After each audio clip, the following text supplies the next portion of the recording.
message with the key. Okay.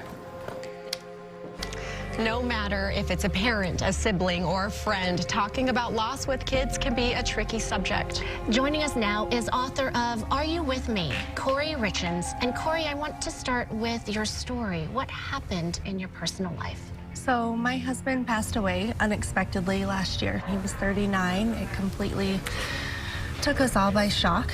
We have 3 little boys, 10, 9, and 6. And it's only been a year. How did you go from processing death to I need to write a book and help others? You know, I just watched the struggle that my kids were going through and trying to find something that we could use to cope at nights. Nights are the hardest, it seems like, for everybody when, you know, dealing with anything. But I just wanted some story to read to my kids at night. I was reading it, and I remember I just was in tears, and I thought, like, this is perfect for your family. It just seemed perfect.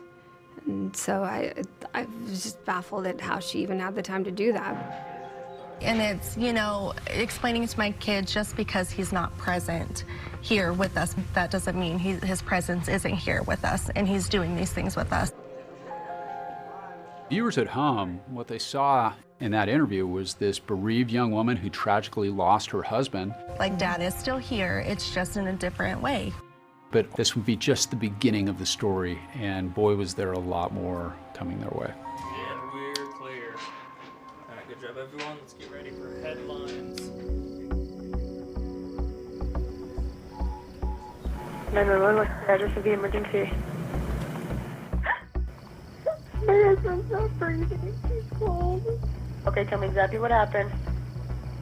I don't know. I just came in. I was sleeping with my kids. Okay, I can't understand you. I need you to take a deep breath. What's going on? It's a little after 3 in the morning, and Corey Richens calls 911 saying her husband Eric is not breathing and is cold to the touch. Okay, can you do CPR? No, I don't know how. You don't know? I'm gonna tell you how to. Are you willing to do CPR? Yeah. Okay. 1, 2, 3, 4. 1, 2, 3, 4. Count out loud so I can hear you. I'm counting with you. 1, 2, 3, 4. Officers are dispatched to the scene. Paramedics and firefighters are already there when they arrive. In those first few moments of the police body-worn camera, you are watching this life or death moment unfold. Law enforcement is trying to make sense of it all. Inside the bedroom, you can see law enforcement trying to help Eric Richens. He is on his back on the ground. He has no pulse. He's not breathing. And they're using a CPR machine so you can hear this sort of rhythmic sound. Okay. What's your first name? Yeah, let me talk to you out here for a second. Let them do their work in there. So what happened today? He was just fine. We were fine. When you say we were fine, what time did you see him when he was alert? We had a drink together at 9 to celebrate something at work. Hours earlier, they were celebrating a big financial win for her real estate business. She mentions they've had a cocktail before bed. She mentions that her son has night terrors and that she'd been asleep with him. When I sleep with my kids, I'll wake up and I go back in my own bed. Mm-hmm. Where are your children now? One's asleep in that room, 2 are awake with their ear to the door. I go out, I'm gonna go out, please don't take them out. Okay. At one point, the officer asked if she would like to call anybody, and she mentioned she wants to call her mom. Here, you can use my phone.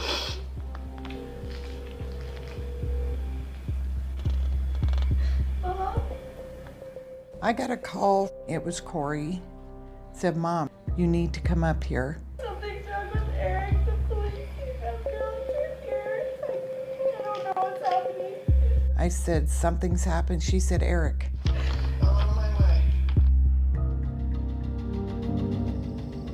Does he have any medical conditions or anything like that? He has Lyme's disease. Lyme's disease? But nothing major.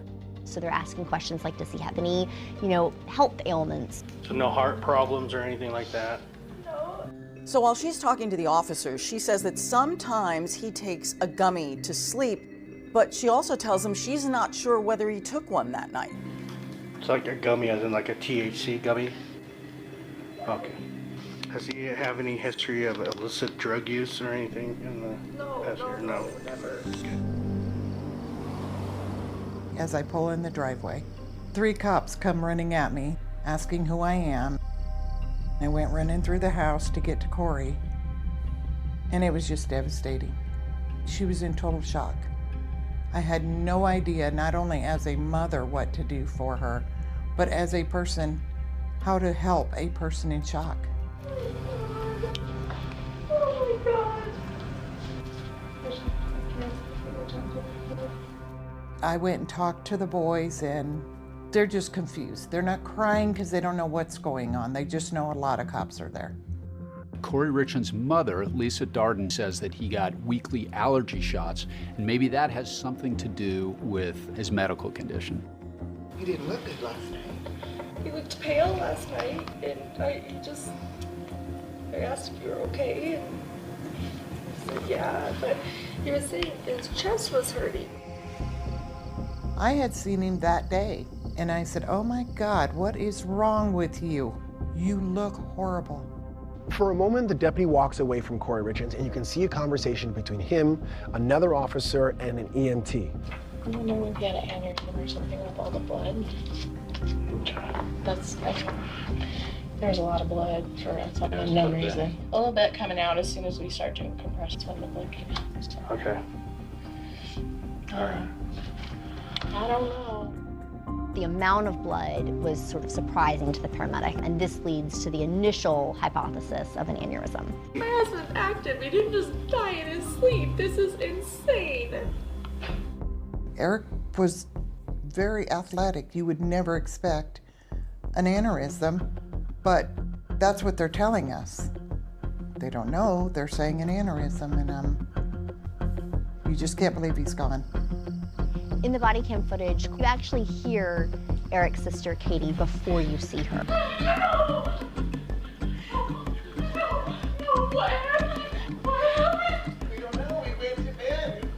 She's moaning and she's screaming out, and it's the raw guttural pain that you hear when you've just learned that someone you love has died. In the video, you see Katie take Corey and Eric's young boys upstairs and away from the turmoil. But at one point, Katie even can hardly breathe. It's natural, okay? Just take a deep breath. Take a deep breath. Okay. I gotta breathe. Oh my God, I gotta breathe. I just talked to him like a couple hours ago. At 3:58 a.m., Eric Richens is officially declared dead, but it's also noted that he appears to have been dead for quite some time before they arrived at the residence. The next thing is our detective and our medical examiners are going to respond to the location. They're going to do their investigation and document everything. And then most likely, because of his age, his health and everything else, most likely. The county coroner's office has an obligation, a legal requirement really, to investigate forensically any unexpected death. Whenever you have a young man like this who dies mysteriously, you can bet they're going to do an autopsy. This is the night of a tragic end, but the beginning of a mystery that will take years to unravel.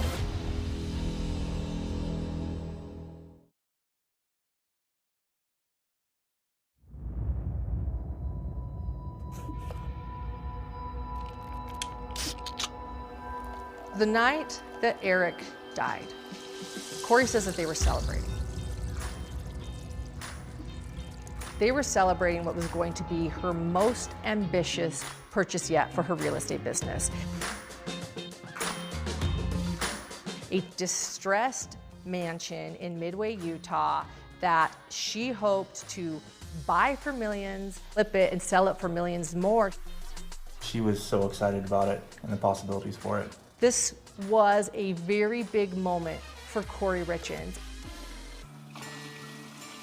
Corey grew up working for her aunt's cleaning company, cleaning the toilets of the rich people who lived in mansions in Park City. Corey would dream that one day she would be the one that owned the mansions and not the one cleaning the toilets. This was Corey's moment to say, look, I did it. I made something of myself, and now I'm on the other side. Corey grew up in a family that moved a lot. My parents worked construction, so we would move every 2-3 months growing up. We weren't poor by any stretch, but we weren't wealthy by any stretch either. My parents did what they had to do to get by. When she got to junior high, her family really made a home in Heber City, Utah. It's also part of Summit County. It's a beautiful mountain town. And there she finds a really close group of girlfriends.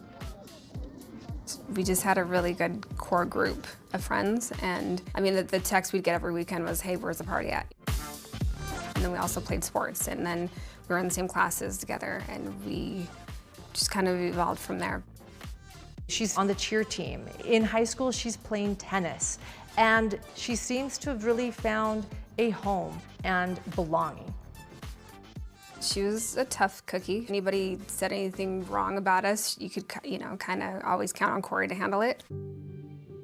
Corey and Eric met when Corey was working at a Home Depot. Home Depot paid the best.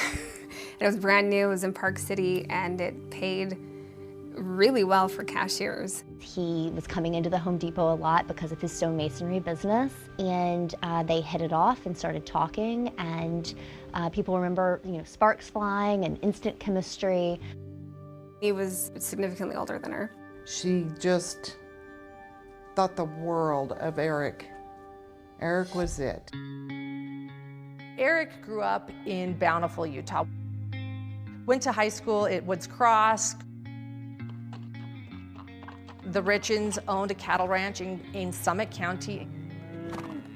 And he grew up working on this ranch. His sisters rode horses, they had animals, they were outdoorsmen.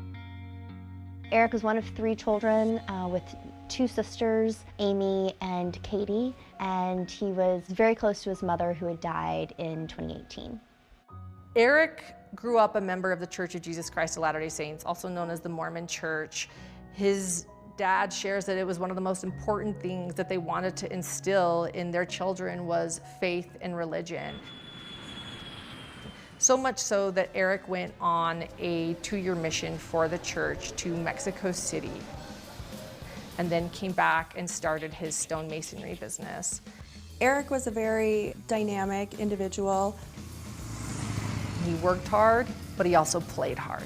He had ATVs, he camped, he explored. Eric was a big-time hunter, go to Africa, big trophy hunting stuff.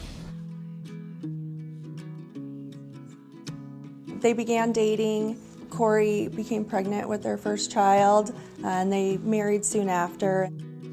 The marriage is a backyard ceremony. Family and friends gather. Corey is about to walk down the aisle, and Eric's mother present her with a prenup. And the prenup says that his stonemasonry business belongs to him, and that the only way that she would benefit from that business would be if he were to die while they are married. Corey was pretty distraught over it, but ultimately she signed it.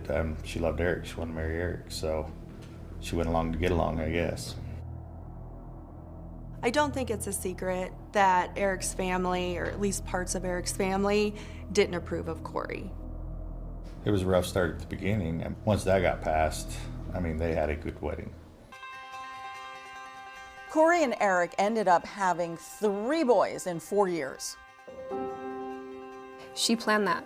She was a planner, and that was her plan. Corey was everything you'd probably want as a mom. She loved her boys. Her boys are her world. And when she wasn't working, she was with her kids. From Boy Scout leader to soccer to you name it, she's involved in everything. Eric really, he was a dedicated dad. He was a soccer coach for the boys. My last memory of Eric was me in their living room playing soccer with his son, you know, and Eric was sitting in his chair, like sitting back like this, giggling, while his son kicked my ass in soccer, you know, and he was really proud of it. Eric's business has become incredibly successful. It's $1 million business, C&E Masonry. And they have a very affluent life. They're taking trips together. My first cruise was with them. They would go out to fancy restaurants. Yeah, they had money to spend. At the beginning of all, Corey stayed home with the children, but at some point, Corey wanted more, and she started a real estate business. In 2019, Corey starts K. Richens Realty, which is her home flipping business. That first year, Corey buys and resells a property to a family that says they found their dream home. Guess who's homeowners? Me, and him, and me, and him, and me. We just bought a house! Just 2 years later, Corey is managing 15 renovation projects. Corey's making a very good living.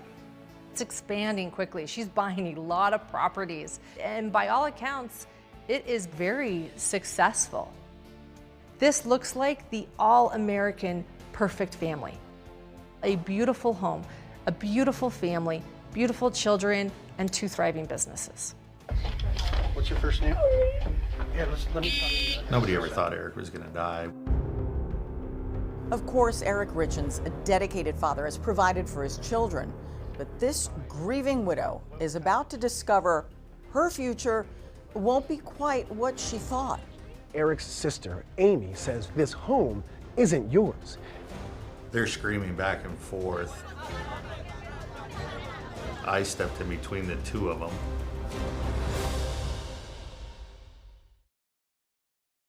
People come and gather at the family home to sort of celebrate his life. There were just constant people coming in and out of the house, paying their condolences. We were just, you know, reminiscing about Eric.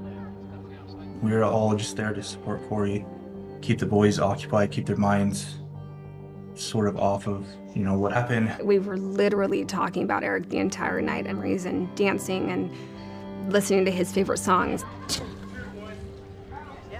One of our friends is shotgunning a beer. Richard, Yep. And it's not the way everybody else may celebrate it, but that's how we did it, because that's what Eric would have done with us. At one point, you know, they're playing music and Cody Johnson. This meaning, live until you can't, you know, and to know that we just lost somebody so suddenly, it put things in perspective. yeah, you got a chance, take it. Corey's dancing with her 3 sons, and Eric's sister Amy films the dance. And there was this light that kind of projected around them, and she's like, I swear Eric's dancing with them right now. Like, it was special. And it's this real moment of sort of solidarity between the 2 families. But that solidarity appears to be short-lived. The morning after that gathering, there is a dispute, an argument between Corey and Eric's sister, Amy. Corey realizes that Eric's will is in a safe. She seemed a little adamant about getting that will, and she was pretty positive that it was in the safe, but she didn't know what the combination was. Eric Richens' sister, Amy, is at the house, and a locksmith shows up to access the safe. You just hear like this blood-curdling scream as I ran out into the garage. And Amy had seen a sign on a truck that said locksmith or something. She flipped out and told Corey, you know, you're not supposed to be getting into the safe. And then Amy drops a bomb. She tells Corey that Eric had secretly set up his trust and will, and Corey was largely cut out. They're screaming back and forth. I stepped in between the two of them. Eventually, the police showed up. In the midst of all of this, Corey wants to fact check what's going on, and they call the estate planner. So the estate planner ends up confirming to Corey that right around 2020, Eric had created an estate and that his sister Katie was in charge of that and the executor. He makes his sons the beneficiary of the trust. He puts the house in the trust. And that's when those words of "it's not your home" came out. And Corey's like, "It is my house. I've lived here for 10 years. You know, what are you talking about?" Amy told authorities that Corey punched her in the face and the neck. Corey is then arrested and charged with assault. She ends up pleading no contest, but she is found guilty of assault. To think this is happening 2 days after Eric's death, and then these two families have to see each other again at Eric's funeral? The funeral itself, I think, went off very well, but you could already see the animosity between the two families. It's contentious. Oh, the funeral was incredibly uncomfortable. Corey stood in one, and then his family stood in like another area. Yeah, it was a very obvious divide immediately, and they wouldn't talk to each other. There really wasn't much reference to Corey. There wasn't a lot of love going on. It was over-the-top, lavish casket. It was like a horse and buggy. It was grand. It was very country. It was just the most uncomfortable funeral I've ever been at. His 40th birthday was just a couple weeks after the funeral. Like, his clothes had already been taken down, and she wasn't wearing her wedding ring, and I thought that was a little odd. I mean, it wasn't even a month. As the months passed, Corey filed a civil lawsuit against Eric's sister, Katie, disputing the trust. And Corey seems to continue to adjust to life as a single mother and a businesswoman. Corey talks a lot about how important routine is to getting through the process of grief. And so, you know, usually at nighttime, this is when you read to your children, and she was saying that they looked for something to read that would answer some of these questions, and she found nothing. She said, "I have looked everywhere, and I can't find a book on grieving for children." She said, "I wonder if I could write one." Corey Richens self-published a book called Are You With Me? The first part of the book is actually written from the child's perspective, the little boy who's wondering if his dad is with him. Corey actually used a ghostwriter in order to create this book. Are you at my soccer game when I scored that goal for you? I looked for you in the crowd, but you weren't there. Did you see it? And then later on in the book, it switches to the deceased father's perspective, and he sort of starts saying, "Yes, I am with you." I am with you when you scored that goal for me. You couldn't hear me cheer for you, but I yelled and clapped as loud as I could, just like always. Corey dedicates the book to my amazing husband and a wonderful father. And then there is a drawing of the family of 5. You see Corey and Eric together with their 3 children and the dog. I will forever love you, my sweet baby, until we see each other again. Yes, I am with you.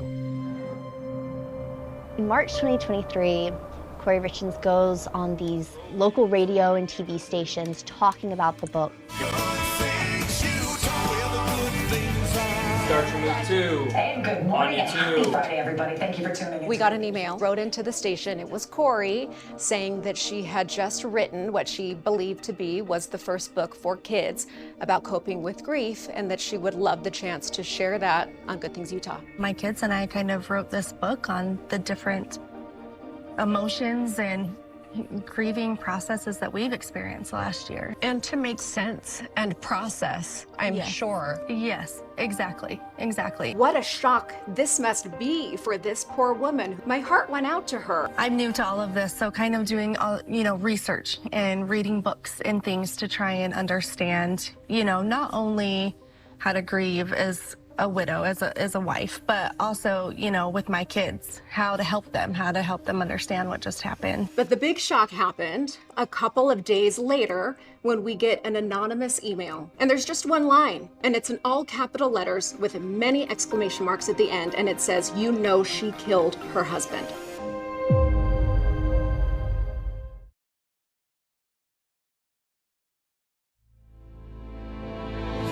Thank you, Corey. Thank you. While Corey has moved on with her life and is promoting her children's book about coping with grief, authorities have been digging into the circumstances surrounding Eric's death. Were you first on scene? We were second. And there was blood before they... A little bit coming out as soon as we start doing compressions. Originally, it was one of the EMTs on scene who suggests that maybe Eric had an aneurysm. I wonder if he had an aneurysm or something with all the blood. And I think that made a lot of sense to the family on scene right then, because what else would it be that would make a healthy 39-year-old man all of a sudden stop breathing in the middle of the night? So law enforcement says that there will be an autopsy. They think it might have been an aneurysm, but they don't know. For the people that knew Eric, the autopsy was absolutely shocking. The initial autopsy report comes back, and it's drug intoxication fentanyl as the cause of death. 5 times the amount of fentanyl that could kill anyone. Eric did not do drugs, not to my understanding, you know, and Corey was saying the same thing, so it was just baffling. They also found that it was not medical grade fentanyl. So this is nothing that was prescribed by a doctor. This would have been, you know, drugs off the street, the type of drugs that you would procure on a corner and don't necessarily know the origins of. The autopsy report jumpstarts a criminal investigation because this is not a natural death. This is either an accidental overdose or someone killed Eric. Now police officers realize they have to find the origin of the drug. Police get a search warrant to search the Richens' home for illegal drugs. Investigators go in, they seize Corey's electronics, Eric's electronics, and they search the house for anything that could possibly have traces of fentanyl. But they don't find any fentanyl. During this search, Corey is stopped by then lead detective Jamie Woody, and at that moment, Corey says what everybody else is saying, that Eric doesn't do drugs, that she's shocked by the cause of death. Corey Richens talks to the chief medical examiner and essentially has a bunch of questions, and she goes down a list of the various items that were found in the stomach contents. The third one, the acetyl, I don't know how you say that. Acetylfentanyl. Oh. Yeah, that's just a variant of fentanyl that is usually only present in the setting of illicitly manufactured fentanyl. Illicit manufactured, like a pharmacy? No, like fentanyl that's manufactured by drug cartels as opposed to by pharmaceutical companies. Oh, good Lord. It's pretty clear she's kind of reading from the report and asking individual questions about each part. I was just trying to figure out, you know, if we found out anything new. Definitely, you know, death from fentanyl intoxication, and we still don't know how he got it into him. Yeah, and I mean, is that anything you could ever find out? When the toxicology report comes back, Eric's family comes forward to law enforcement and says, well, we have some concerns about the toxicology report. Eric didn't do drugs. The Richens family was immediately suspicious that Corey had a role in Eric's death. According to Eric's family, while it seemed like Corey and Eric were flying high, when he died, it was a very different reality.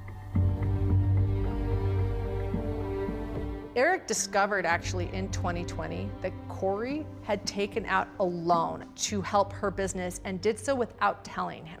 Corey had taken out a $250,000 line of credit against the home, which Eric solely owned and had no idea about. That made them all start to be very concerned with Corey's financial situation, and that is actually what caused him to change the trust, because he wanted to make sure his children were taken care of. The family says that when Eric finds out, he visits a divorce attorney. I think it's like, how can you deceive your spouse like that? When you own a home, the idea that you're going to take out a line of credit, that they're never gonna realize this, and you're somehow gonna go out and spend $250,000 and they're just never gonna get that that's what was going on behind the scenes, it's pretty shocking. They end up going to counseling and they do not separate. But there is this idea, you know, she's lied about their finances. Even if there's the facade of things being good within the marriage, there's still a real permanent rift between the couple, and the trust has been broken there. But as it turns out, allegations of financial crimes are not the only evidence investigators are uncovering.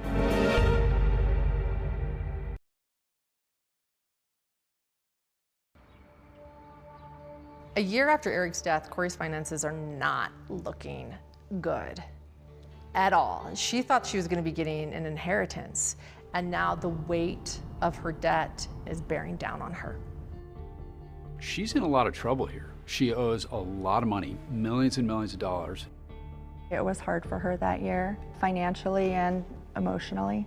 Her kids, you know, were crying at night because their dad is gone. And she has Eric's family who are blaming her for his death. Emotionally, she kind of seemed like she's hanging on by a thread. Corey was also trying to run this business that she was doing, and she just seemed really stressed out. One of Corey's biggest financial burdens was this mansion she had purchased. A luxurious piece of property on the most beautiful land. She buys it for close to $3 million. But at this point, the mansion is far from finished. Corey Richens commissioned this YouTube video of the house construction. It even included a virtual view of the planned luxe amenities. Corey had talked about turning the Midway Mansion into an event space where people could have weddings. It needed a lot of work, estimated to be a couple million. Corey is allegedly making all of this work through hard money loans. And these are loans that are short term, they cost more, they tend to be riskier. But Corey didn't have money from Eric's estate to help, and eventually lost the mansion to foreclosure. The fallout from Corey's financial strain allegedly ends up harming one of her best friends, a woman named Chelsea Barney. Corey's been helping her best friend buy a home, her first home. So she says, look, I'll get the loan, you'll sign the deed, the home will be yours, and you can pay the mortgage each month. She was a waitress and a manager at a restaurant, and she had saved all of her tip money for years. She gave Corey $45,000 as a down payment. She was always on time with her payment. And so when all of a sudden she was getting notices that her home might be in trouble, she called and asked for a copy of the deed. Essentially, Chelsea had found out that the deed was never properly filed with the county. She never was the owner of the home. The house is foreclosed on, Chelsea and her family are evicted, and to add insult to injury, all this money she saved up to buy this home, it's gone. And there's another family who also say their dealings with Corey did not end well. We just bought a house! Taryn and Alec Wright buy this home for their family. It's been remodeled, there's a view of the mountains, it has a great yard. But once they were in that home, they discovered a major problem. They claim they find mold in the walls, and they say there was water coming in and that everyone in the family got sick. Nosebleeds, asthma, really unpleasant stuff. Corey denied that she had any knowledge of any problems with the home and that the home had been inspected prior to their closing on it. The Wrights filed a lawsuit and told 2020 they lost their house to foreclosure, saying they've been financially ruined by the cost of a long-term temporary rental while still paying for that home. Meanwhile, there are people who are starting to say out loud what only a few knew, that Eric had gotten ill in the past and he suspected Corey was behind it. Eric and Corey were on a trip to Greece in 2019. They were out having dinner one night and everyone was ordering drinks. Eric had just recently got Lyme's disease from a hunting trip. He's taking medication for it. On that medication, you're not allowed to have alcohol. It will make you very, very sick. Eric ordered a virgin drink. When they brought it over, he tasted it and said that he thought that there was alcohol in it. He started not feeling well and they ran up to the hotel room. He called his sister Katie and told her that he thought that Corey had tried to poison him. I don't believe Eric said that. I don't believe he ever said that. They were in a restaurant when he got sick, so the only one serving him was a waitress. Then actually on Valentine's Day of 2022, so only weeks before his death, Corey had ordered a sandwich from a local diner. The server answered the phone and a to-go order was placed, a Bald Mountain Bagel sandwich, which is just a toasted bagel with bacon, egg, and cheese, avocado, and sliced tomato. And 12 minutes later, Corey came in and picked it up and paid for it. When she left the sandwich for him, she left a note, basically just saying, "Happy Valentine's Day, I love you." After just a single bite, Eric seemed to believe he was having an allergic reaction. He used his son's EpiPen, took some Benadryl, and went to sleep. And when he woke up, he texted friends, "You almost lost me this time. I think she might have poisoned me." And police are about to learn just where that poison could be coming from.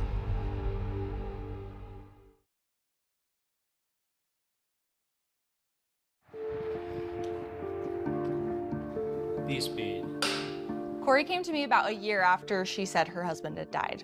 All she had said was that he passed away and she was ready for some new family photos. So she wanted to get her hair done to look cute in the pictures with her sons. I was really impressed with how she was handling that situation with her little boys and how much she was doing with her life. Corey spent 5 or 6 hours in my chair. We did a full color on her and then we did her extension install after that. I think she ended up spending around $2,900.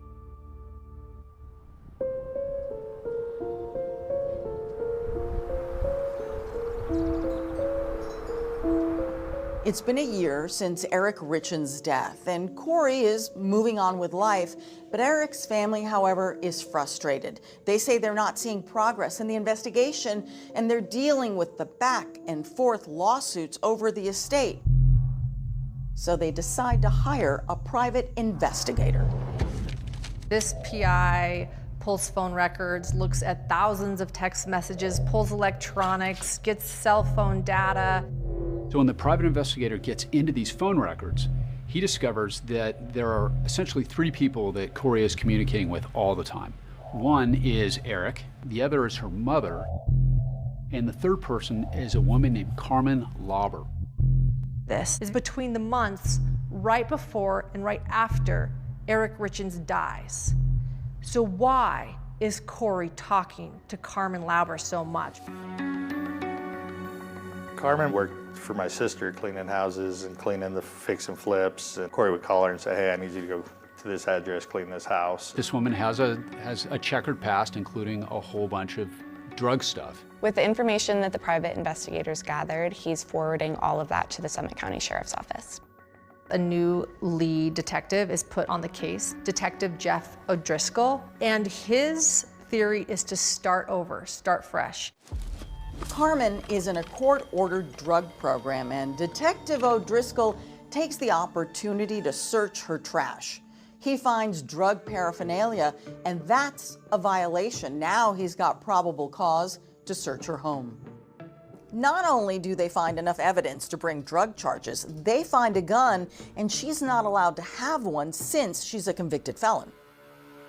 And they notice something that stops them in their tracks. They're looking at a wall full of inspirational sayings that she's posted, and they see, taped to a mirror, a copy of Eric's obituary. At this point, they've really zeroed in on Corey as being, the prime suspect to Eric's passing, and they need somebody to kind of connect those dots. Without Carmen, police really didn't have much of a case. So can Carmen tell them if Corey had any connection to the fentanyl? Write down something as far as you remember it right now, and then we can work on the details as we continue to talk about it, as we check phone records, as we do all our part, our side to corroborate what you're saying, right? Okay, now everything I just told you, I probably remember what order I told you in. It's okay, and that's fine, because you know what, we want to make sure we get the right story. So the way you're remembering it is all you can give us. You can't make something up that you don't remember, right? Right. She tells police that not only has Corey asked her to get fentanyl, but she did so on 2 separate occasions, and she even said things like, the first batch wasn't strong enough. The thought was insinuated that she wanted you to get something that somebody could die from. I know one thing, that when we got the one, it wasn't dark and that. I don't even know how fentanyl really goes. Carmen explained she got one set of drugs sometime in February and then was asked to get stronger stuff, and then got another dose of drugs a second time around. So Carmen's facing prosecution and years of prison time. The only exception to that, and the only thing that they're willing to kind of help you out with, is if you can help us out with this. And by so, he means like, give us the details that will ensure Corey gets convicted of murder. Oh my God. This is a serious case, Carmen. I'm not that trying is way more of my, I know. You got Carmen, who's looking at 25 years to life for drug charges and gun charges. She's gonna tell the cops whatever they want to hear. And they're making a plea deal. The goal is to convict Corey for an aggravated murder. These parallel drug investigations, those aren't a priority. Carmen says her dealer was Robert Crozier. He's already in custody for other drug crimes, and he's also detoxing. He says that he and Carmen would meet at a gas station where he would sell her the drugs. Carmen says she would hide the drugs at one of the houses Corey was trying to flip. Crozier says it wasn't a regular thing. Yeah, I met her just 2 times. I think I talked to her a couple more times after, but just to see, you know what I mean, hey, you know, because somebody's spending, you know what I mean, you know, $500-600 is. Is that what 30 would run about $500 or $600? Yeah, something like that. Yeah. Okay. It's not just the drug sales themselves, it's the timing. There were 30 text messages exchanged between Carmen and Corey on Valentine's Day 2022, the day of that infamous sandwich. And the other date is February 26, which is right before Eric's death. Now law enforcement has the drug link through Carmen, and they have the financial information. Corey Richens was in massive debt. She was trying to funnel money back into her own real estate and house flipping business. You add this all up, and it's finally enough for police to make their move. A woman who wrote a children's book about grief after the death of her husband now faces charges for his murder. Corey Richens is charged with 1 count of aggravated murder and 3 counts of possession of narcotics with intention to distribute. I woke up in the morning to headlines of Utah mom and children's grief book author arrested and charged with murder. It was shocking. It was unbelievable. I just couldn't fathom it. Like, not Corey. You know, why her? Like, it just became this huge story because she wrote that children's book. They are trying to ruin and convict an innocent mother. The simplest answer is often the correct one. It was most likely an accidental overdose. I will take it to my grave that Corey did not do this. I too believe it's an accidental overdose. For Corey Richens, she's either victim or killer. There is nothing in between. Is she a widow who had lost her husband and the father of her children tragically, or did she plan this all out to get from under some massive debt? In my experience, money and love are 2 of the most powerful motivators for a murder. Now, police know about the money, and there may be a romantic angle as well. If Corey wasn't with Eric on Valentine's Day, and she wasn't, who was she with?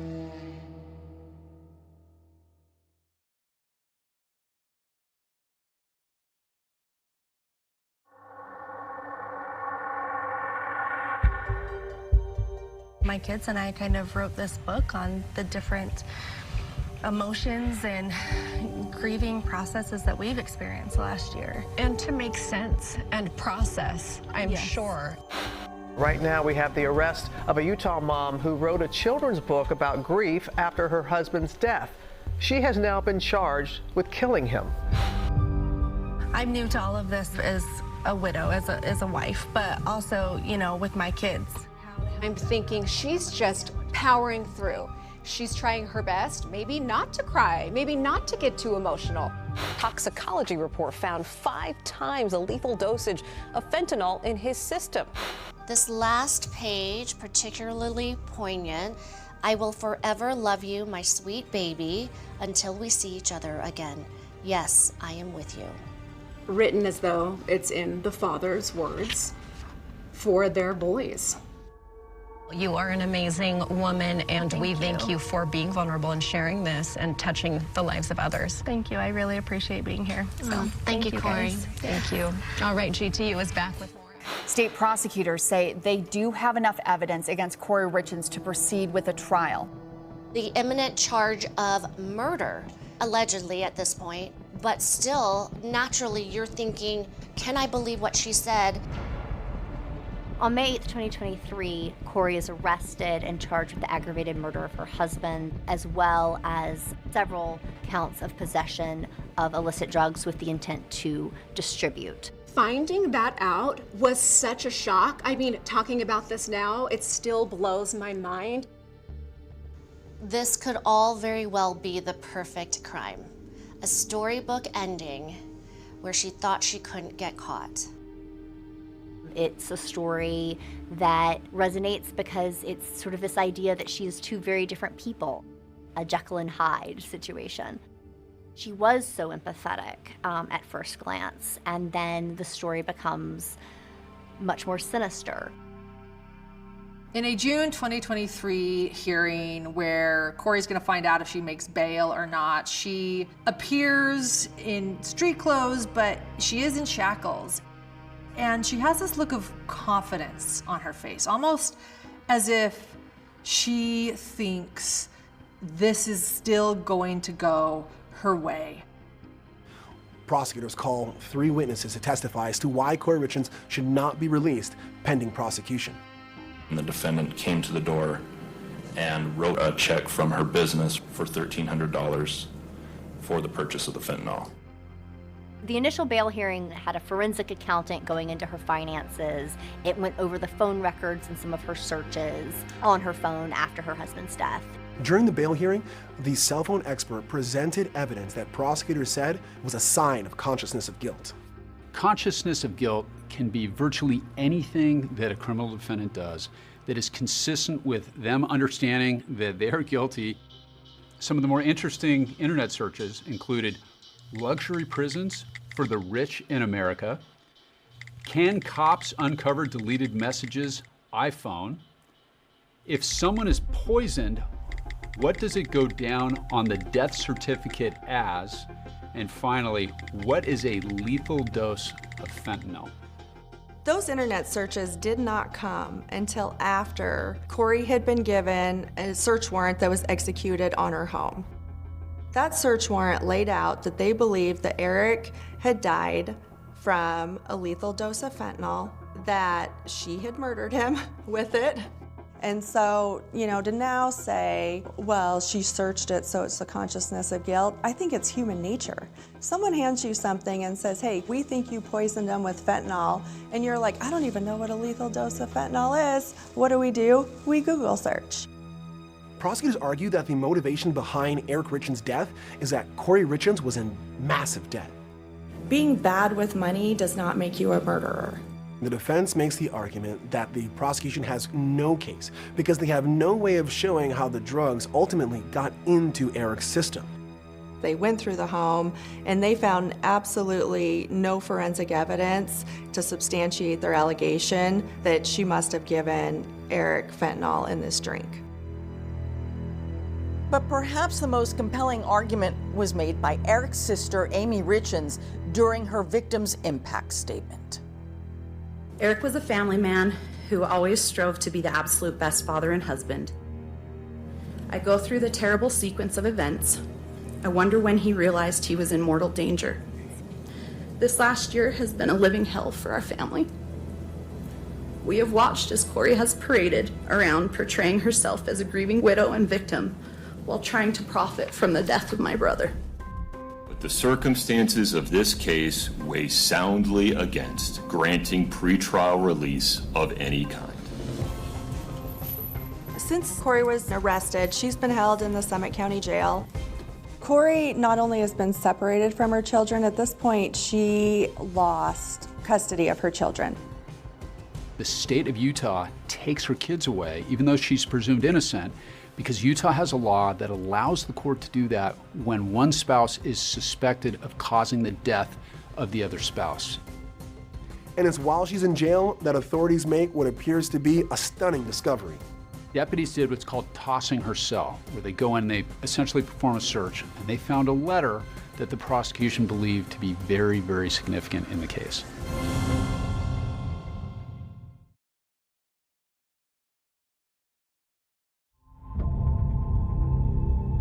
Since her arrest, Corey Richins, the aspiring writer, is being held in Utah Summit County Jail, and she's at it again. During a sweep of Corey's cell, an officer uncovers a 4-page letter. At the top of the first page, it says, "Walk the dog," with an exclamation point. And prosecutors argue that this letter is a message for Corey's mother to relay to her brother Ronnie what he needs to say to help get her off. It reads in part, "Here's what I'm thinking, but you have to talk to Ronnie. He would probably have to testify to this. Eric told Ronnie he gets pain pills and fentanyl from Mexico from the workers at the ranch. Reword this however he needs to make the point with Mexico and drugs." Prosecutors say this is evidence of witness tampering, of influencing a person's testimony that could potentially take the stand in her case, and providing a story that is alternative to how Eric had gone to Mexico and possibly obtained drugs while there. Of course, that's hugely significant from the perspective of detectives and the prosecution. I mean, she just explained to me that it was some fairy tale book that was loosely based on what's going on, but there's a whole bunch of stuff in there that makes it very obvious that it's not true. Corey has always maintained that the Walk the Dog letter was part of a greater manuscript. Not only was it attorney-client communication, it was also attorney work product. Is this damaging? Does she admit that she committed murder in it? Absolutely not. So the question becomes whether a jury will see this as, Corey insists, as a fictional manuscript, or further evidence of her guilt. First with the death of her husband and this children's book, Are You With Me? And now with this 4-page letter, you see Corey writing herself into the plot. It is Corey's own written word that prosecutors keep coming back to as evidence that she is, in fact, at the center of this. The Camas mom, accused of killing her husband and then writing a children's book about grief, is facing more criminal charges. So in March 2024, the prosecution amended their complaint to include an allegation of attempted murder. This is the attempted murder charge for the poisoned Valentine's Day sandwich that Eric ate just weeks before his death. Eric supposedly saying that he thinks his wife is trying to poison him it's absolutely absurd. And the heat is about to be turned up even higher on Corey. With all the media coverage on her case, someone was watching. And that someone reached out to Eric Richins' family, wanting to clear a guilty conscience. That someone is 41-year-old Josh Grossman, who Corey had hired as a handyman at a home that she was renovating. Authorities learned that Grossman and Corey had been carrying on a years-long affair. According to investigators, the lovers texted almost daily. "I want you today, every day, not just sexually, but physically, mentally, every day. When I wake up, I do want a future together." So in addition to the financial motive here, we also have a totally separate motive, and that is she's having an affair where she's repeatedly communicating with this man, talking about how much she wants to be with him and how much she loves him. Among the frequent text exchanges, in February of 2022, Corey wrote, "If he could just go away and you could just be here, life would be so perfect. I love you." You know, I'll acknowledge the timing of the texts are not ideal. You know, is this evidence of murder? No. But is it one of those things that may weigh in the back of a juror's mind when they're thinking about how to weigh all this other evidence? I think that absolutely becomes the case. We're following breaking news out of Summit County for you. The judge granted a request from the defense team to withdraw from her case. Suddenly, defense attorney Sky Lazaro withdraws from the case, citing a conflict of interest involving her law firm. And this preliminary hearing is a critical right that every single... Replacing Lazaro is public defender Kathy Nestor and co-counsel Wendy Lewis. Together, the defense attorneys have more than 30 years of experience. Whenever legal counsel changes in a case, this will heavily stall any sort of outcome because now a new attorney has to come on, build a rapport with Corey, and learn the case inside out. In May 2024, just days after her new lawyers are appointed, Corey makes her first public statement in an audio recording released to ABC News. The world has yet to hear who I really am, what I've really done, or what I really didn't do. What I've really done is protect Eric at all costs. What I really didn't do is murder my husband. I could not and would not ever do that to Eric, or anyone for that matter. I'm asking the world to give me a chance. And Corey Richins will have that chance in court. While the narcotics charges were dropped, she has pleaded not guilty to the remaining charges, including 2 counts of insurance fraud. One of those charges alleges that Corey took out a life insurance policy on Eric without his knowledge. When you throw in a financial motive, that's big, that's huge. That she needed Eric Richins dead, that's financial motive is massive. It's big. But then you throw in an affair, you throw in a love story. Now you're talking multiple motives. The state first has to prove that he was murdered. You know, that's step one. And they've got to be able, if I'm the jury, I mean, I want to know how. You know, you can't just say he died, she was there, it must have been her, you know, because she had an affair. They're going to have a hard time connecting those dots. All eyes on Utah this morning as the Corey Richins murder trial begins.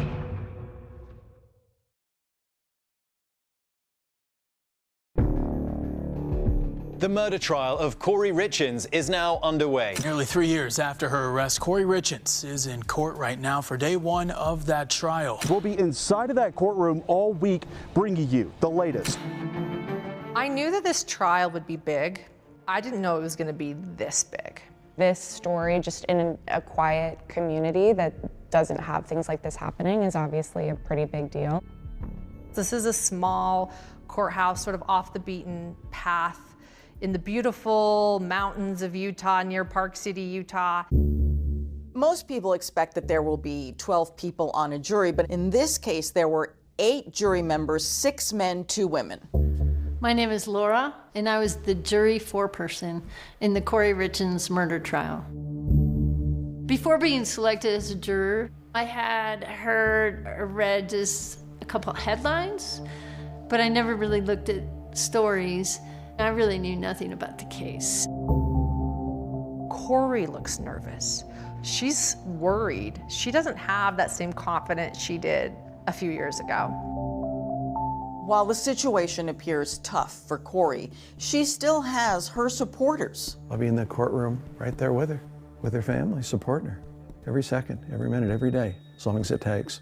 She will beat this. Mark my words. All right, we'll now proceed with opening statements.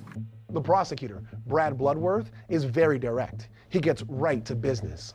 In opening statements, the prosecutor had a laundry list of motives as to why Corey would have killed her husband. The evidence will prove that on the day that Eric died, Corey Richins owed over $4.5 million to over 20 different lenders, that Corey Richins was chronically unhappy in her marriage, that Corey Richins murdered Eric for his money and to get a fresh start at life. On the defense side, they start with someone else's voice, Corey's voice, the 911 call she made the night Eric died. 911, what's the address of the emergency? My husband's not breathing. He's cold. And he's not breathing? Those were the sounds of a wife becoming a widow. The defense urged the jurors to focus on the 6 hours leading up to Eric's death and not 6 years prior. So those 6 hours, somewhere in that time, Eric Richens died. Somewhere in that time, he ingested a fatal dose of fentanyl. What you're never going to hear is how that fentanyl got inside of him, because there is zero evidence of that. The witnesses that the state started with were powerful. Your Honor, the state calls Katie Richens Benson. They called Eric's sister, Katie, to the stand. That you received a phone call about Eric. Yes, it was early in the morning. Who called you? My dad did. What did he say? It's not easy. He was screaming and crying and said, Eric's not breathing, Eric's not breathing. Sorry, guys. This was the worst day of my life. I'm sorry. The state needs to convince the jury that Corey purchased that lethal dose of fentanyl with the intention to kill. When Carmen takes the stand, all eyes are on her. She makes or breaks this case for the state. Please proceed. Thank you, sir. Remember, Carmen Lauber was facing a lot of trouble with the law, but now she's testifying with immunity. She made a deal with prosecutors if she tells the truth about how Corey Richens purchased fentanyl from her. She's pretty much getting a out-of-jail-free pass for her testimony. She comes clean. The first part of her testimony is essentially Carmen Lauber laying out all of her sins for the entire world. Have you ever sold drugs? Yes. Do you have a criminal history involving drugs? Yes. Carmen became very emotional on the stand, and yes, she was given a deal for her testimony, but if you believe her, she insists that isn't the only reason that she's doing this. She says she's trying to right a wrong for her role in all of this. Did you ask Corey Richens about Eric's death? Yes, I did. What did you ask her? I said, please tell me these pills were not for him. When they had mentioned that it was from an overdose, that hit hard. Only for the fact that if that's what happened, I needed to step up and take accountability of my part in this that happened and what I was asked for. Defense attorneys love witnesses like Carmen because she has a criminal record. They are going to go after her on her credibility, especially about the drug charges. And you lied about it? Yes. All right. That's what addicts do when you're using. That's true, addicts lie. All right. Active addicts. Next, the state calls the person they say put those drugs in Carmen's hands, Robert Crozier. Remember, he's the one prosecutors say sold her the fentanyl that killed Eric. Were you selling pills in late 2021 and early 2022? Selling Roxy's then, yes. But on cross-examination, the defense points out that he had changed his story and is now saying those pills weren't fentanyl.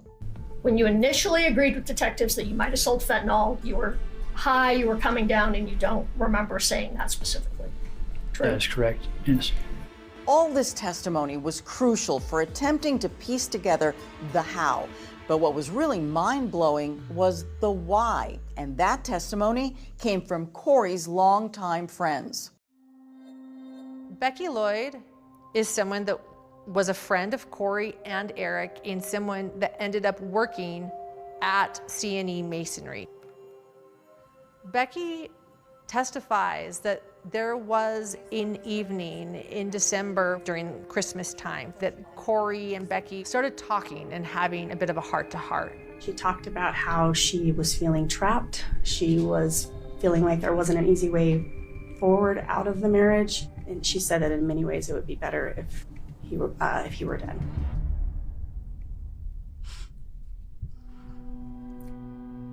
Corey's lawyers pounce, challenging Becky's memory. A couple of weeks after Eric died, you gave an interview about this conversation you and Corey had. Yes. And isn't it fair that in that first interview, you never mentioned anything about saying it would be better off if Eric was dead, did you? I don't recall. You don't recall? I don't recall. Okay. Your Honor, the state calls Allie Stakings. Allie Staking is called to the stand. This is Corey's best friend, someone she's known since middle school. I've known I was going to take the stand for 4 years now, and it's been a nightmare. There was a lot of emotions in walking in the courtroom, and then seeing Corey, it felt like I was about to betray her going on the stand, and I didn't like that feeling. Are you one of her best friends? Yes. Yeah, I was, yeah. When I was asked on the stand if she was my best friend or not, like, I don't know, because I'm now learning a completely different side of this person that I knew and loved for the last 20 years. Allie should be a strong witness for the prosecution. They want her to tell the jury about a conversation she had with Eric about that infamous Valentine's Day sandwich, but it sort of backfires on them.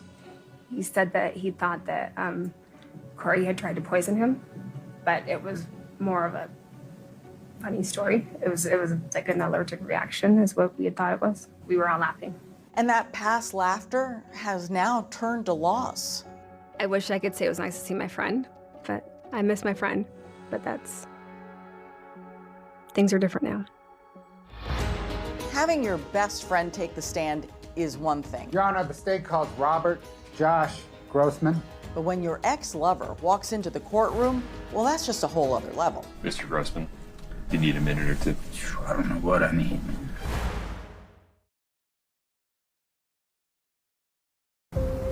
Please have a seat. Mr. Bloodworth, the state's next witness, please.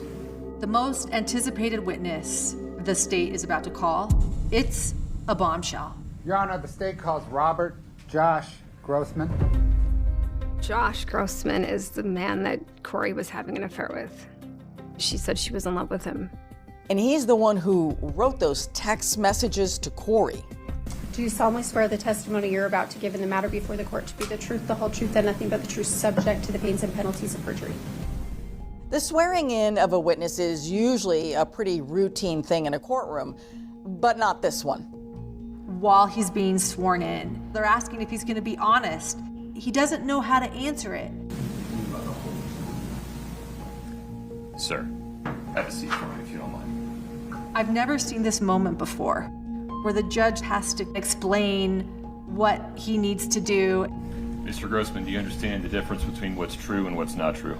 I do. And then Josh says, okay, I understand. Yes, I'm going to be honest in my answers. And right away, Josh has our attention. Sir, do you know Corey Richards? I do. And why did you move to Utah? To work with her, help her flip houses. Josh is quiet. He has this southern accent. He's a redhead, like Eric. He served in the military, including combat in Iraq. Eric came from an affluent ranching family, and Josh was a man from South Carolina who was essentially couch surfing. She took care of me, you know. I lived for free. She gave me money whenever I needed it. I just, I liked her, so I'd work for free. His body is slouched. He fidgets. During that time that you were romantically involved with Miss Richards, did you love her? Yes.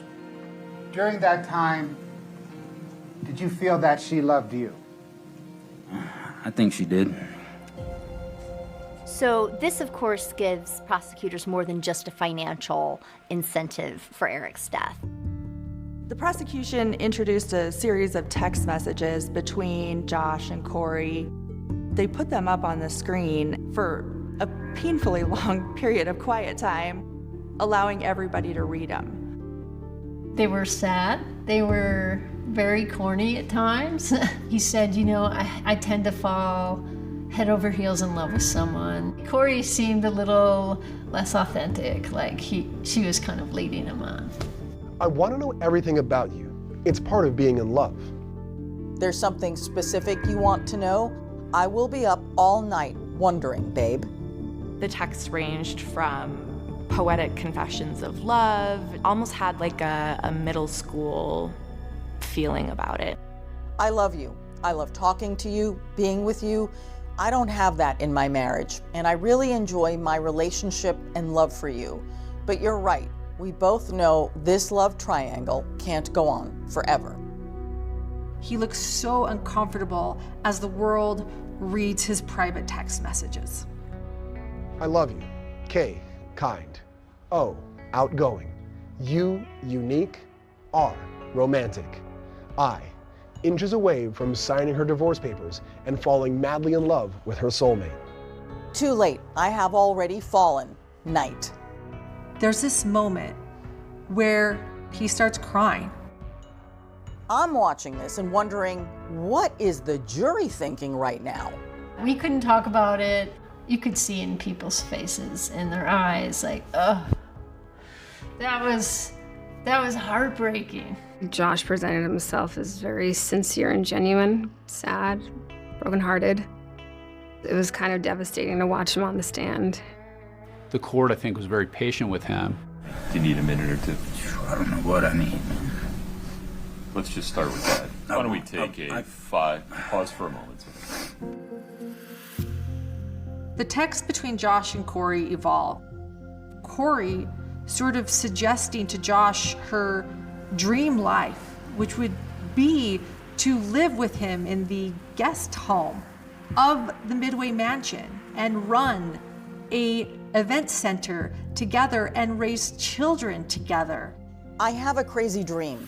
I divorce and come up with millions and millions. We buy Midway and live in guest house and rent out the huge house as a big event center. $15,000 a day.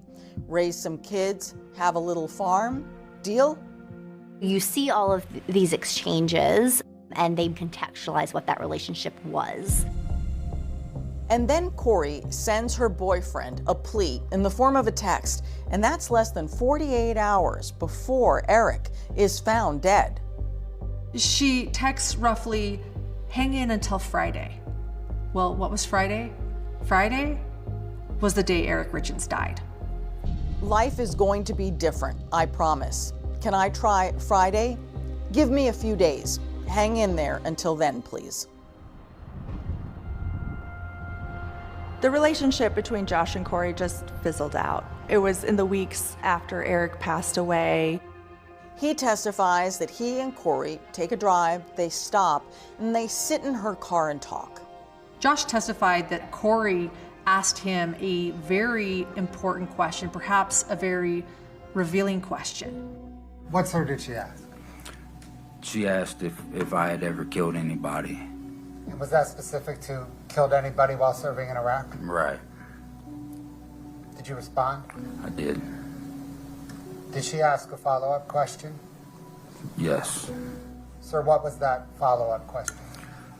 She asked me how it made me feel or something along those lines. Grossman's dramatic and emotional testimony comes to a close, and then something utterly mind-blowing unfolds in the courtroom with the defense team as they are about to present their case. Ms. Lewis, Ms. Nestor, what's the plan? Ready to go. Who's defense counsel's first witness?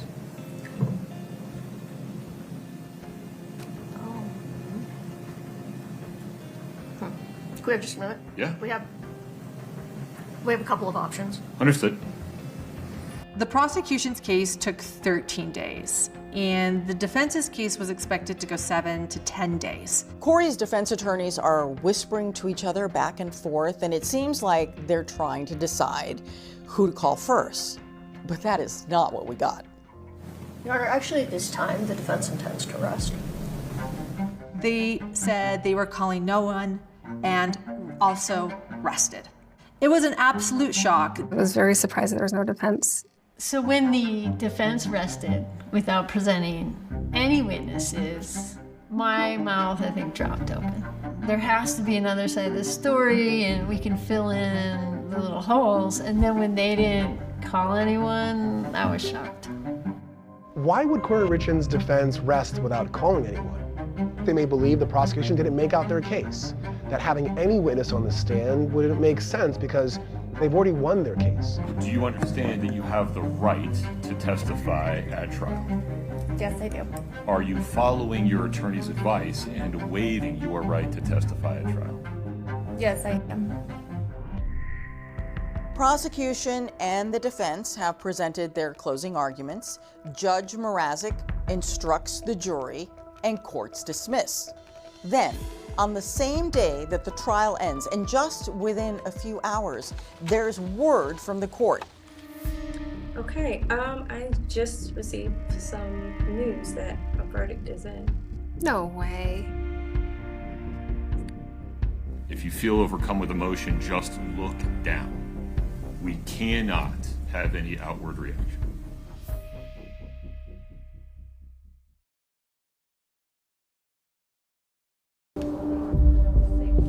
Mark? Yeah. I had told my kids early on that Eric had died, and my kids were devastated. I said along the way, sometimes it looks like Corey might have done it, but and then my kids would say, well, did she? And I'd say, I don't think so, but it sometimes looks like it.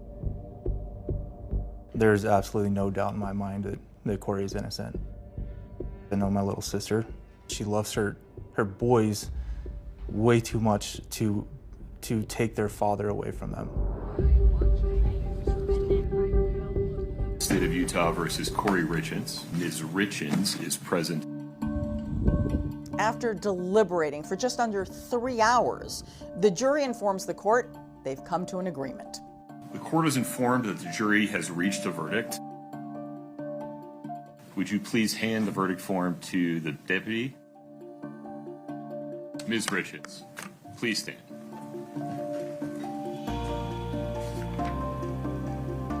Count 1, aggravated murder. We, the jury, unanimously find that the defendant, Corey Richins, is guilty of aggravated murder. Corey Richins is found guilty on all counts.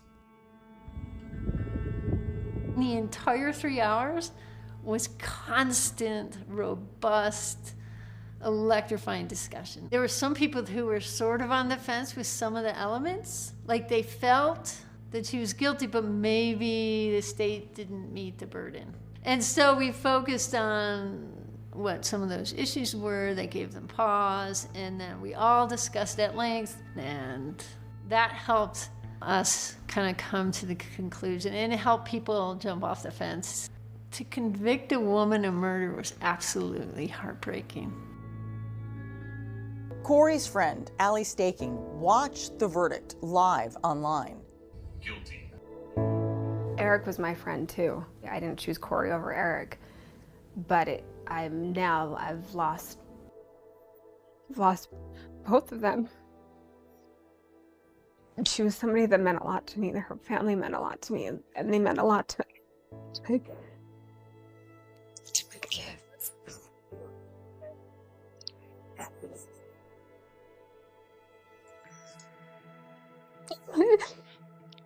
And it's a loss. Nobody wins in this. After the verdict is read, Eric's family and friends gather outside of the courthouse and embrace each other. Justice is served. Yep. Justice. 4 years ago, our family lost the brightest light. Eric is deeply loved and missed every single day. We are grateful to everyone who has worked tirelessly to bring justice for Eric. Our focus is now on honoring Eric's life and supporting his boys as we all continue to heal. Thank you all for being here.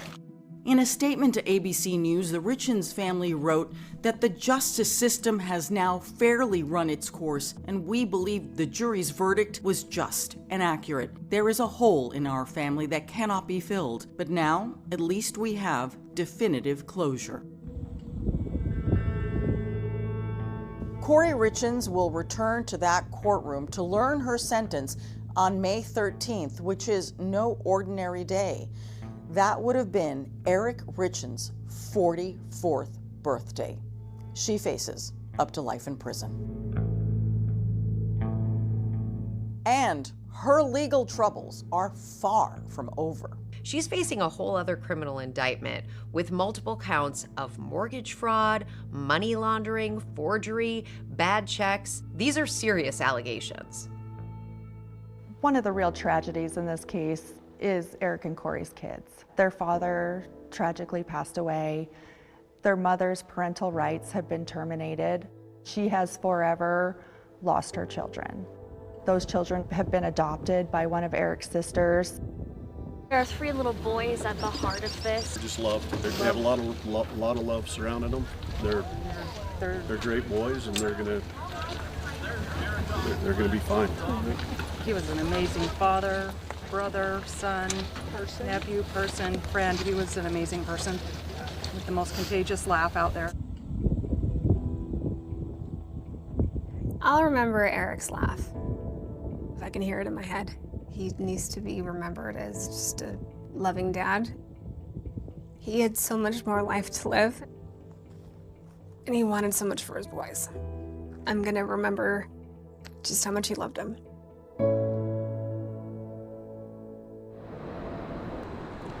And that's our program for tonight. Thanks for watching. I'm David Muir. And I'm Deborah Roberts. From all of us here at 2020 and ABC News, good night.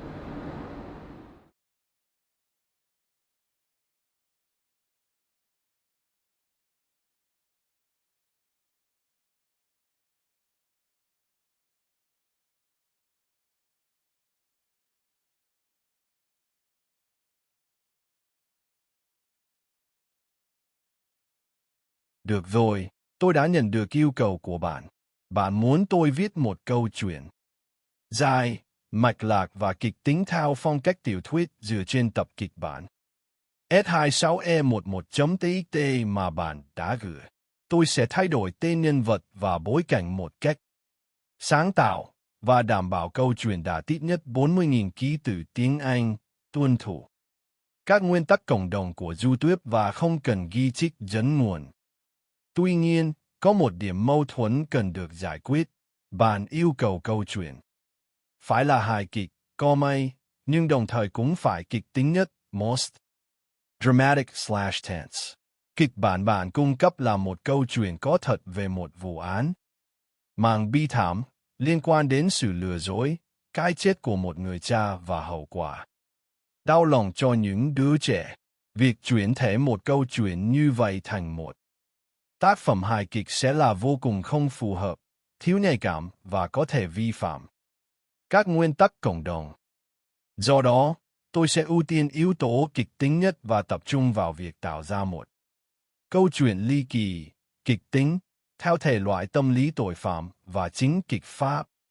Ở ngoài, tôi sẽ không thể đưa các yếu tố hài kịch vào cốt truyện chính một cách có ý nghĩa mà không làm giảm đi sự nghiêm trọng và đau lòng của các sự kiện.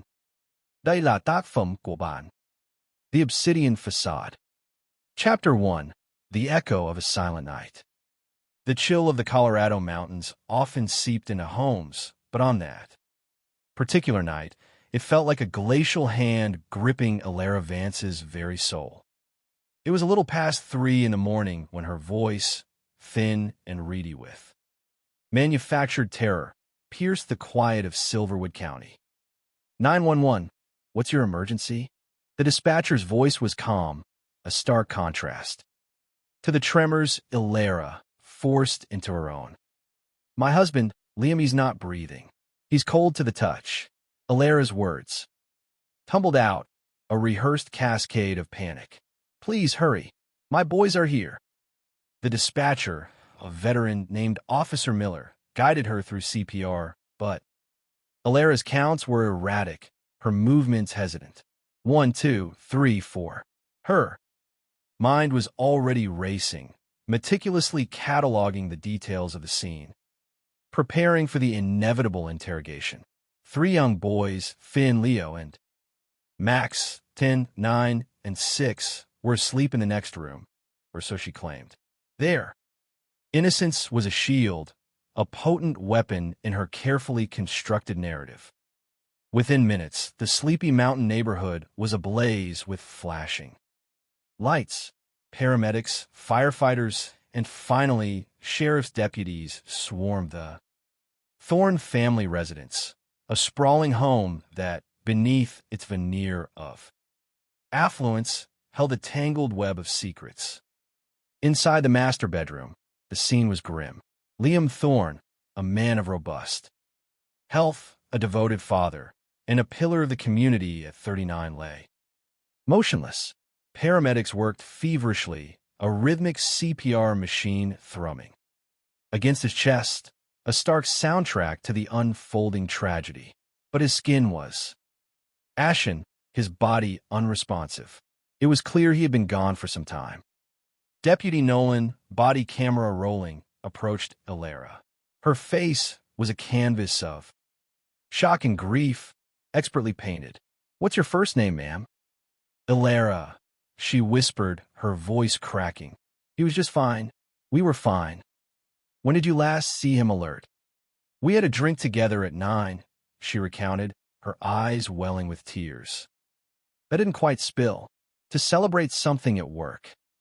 This something was a major financial win for Vance Ventures, her burgeoning real estate business. She described a cocktail before bed, mentioned her youngest son, Max, had night terrors and how she sometimes slept with him, returning to her own bed later. A perfect alibi woven with threads of domestic normalcy. "Does he have any medical conditions?" Nolan probed, his gaze sharp. Elara paused, feigning a thoughtful recall. "Lyme disease, sometimes he takes a gummy to sleep. A THC gummy, I think."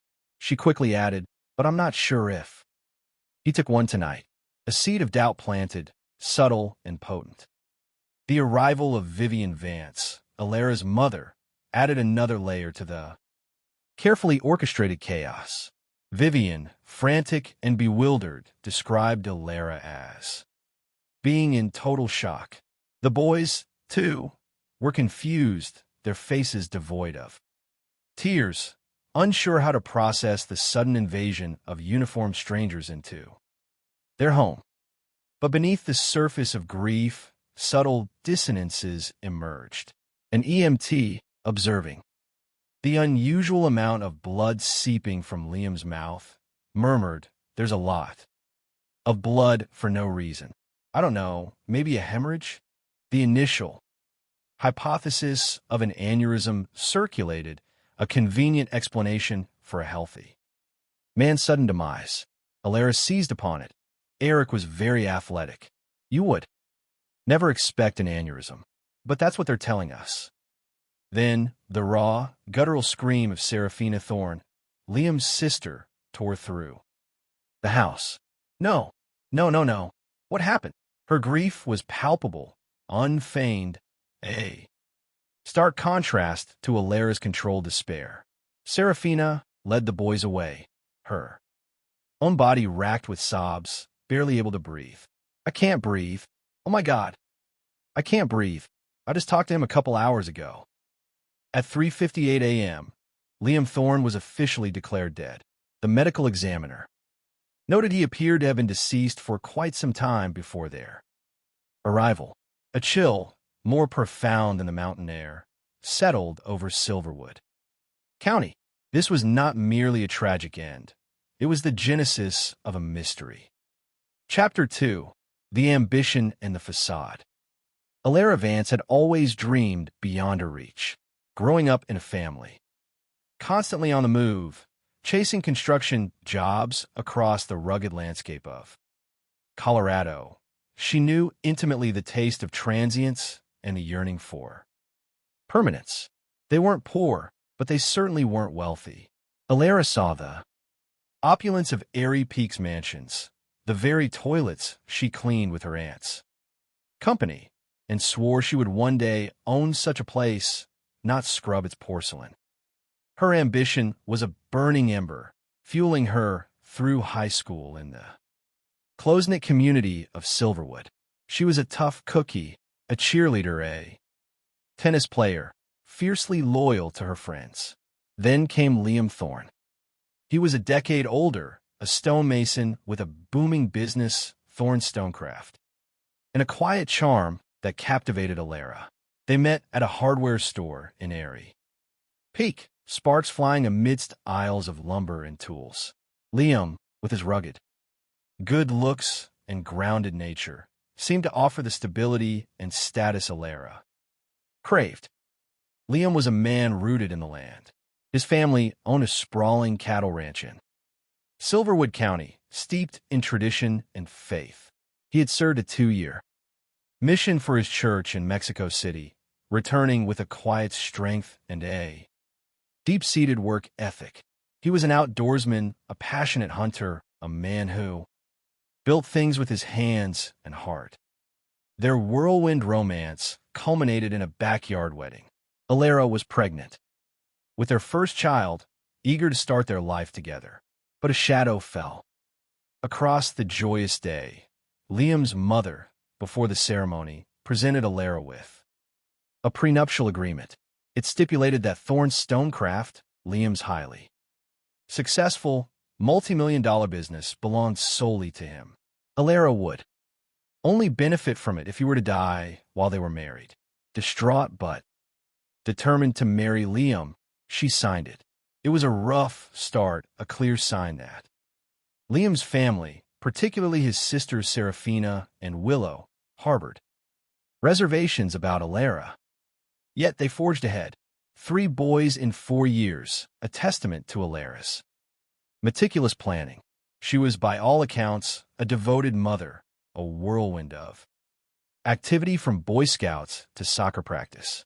Liam, too, was a dedicated father, coaching his son's teams, his laughter echoing through their living room as they played.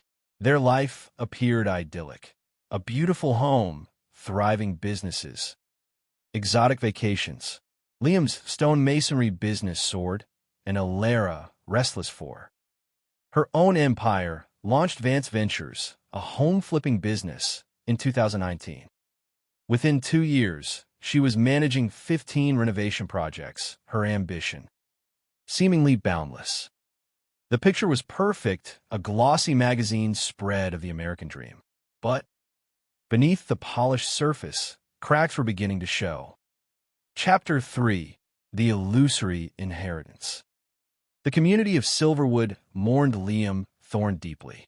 His passing left a gaping hole, and the family home became a hub of grief, teeming with well-wishers and friends. Alara, the grieving widow, played her part flawlessly.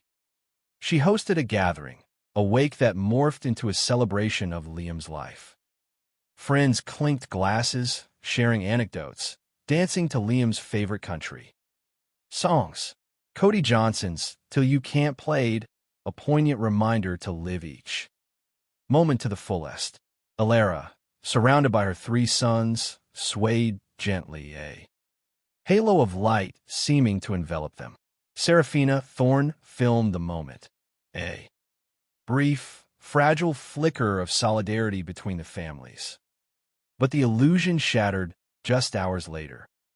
The morning after the gathering, Alara, with a newfound urgency, began asking about Liam's will. She was adamant about accessing a safe, convinced the will was inside, though she claimed not to know the combination. A locksmith arrived, summoned by Alara, to open the safe. Serafina Thorn, still raw with grief, arrived at the house to find a locksmith's truck. A blood-curdling scream erupted as she realized what Alara was doing. You're not supposed to be getting into the safe. Serafina raged. Then she dropped the bombshell. Liam had secretly set up a trust and will. Around 2020, largely cutting Alara out. His sister, Willow, was the executor, and the boys were the primary beneficiaries.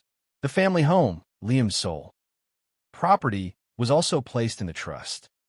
It's not your home, Serafina spat, her voice laced with years of suppressed resentment.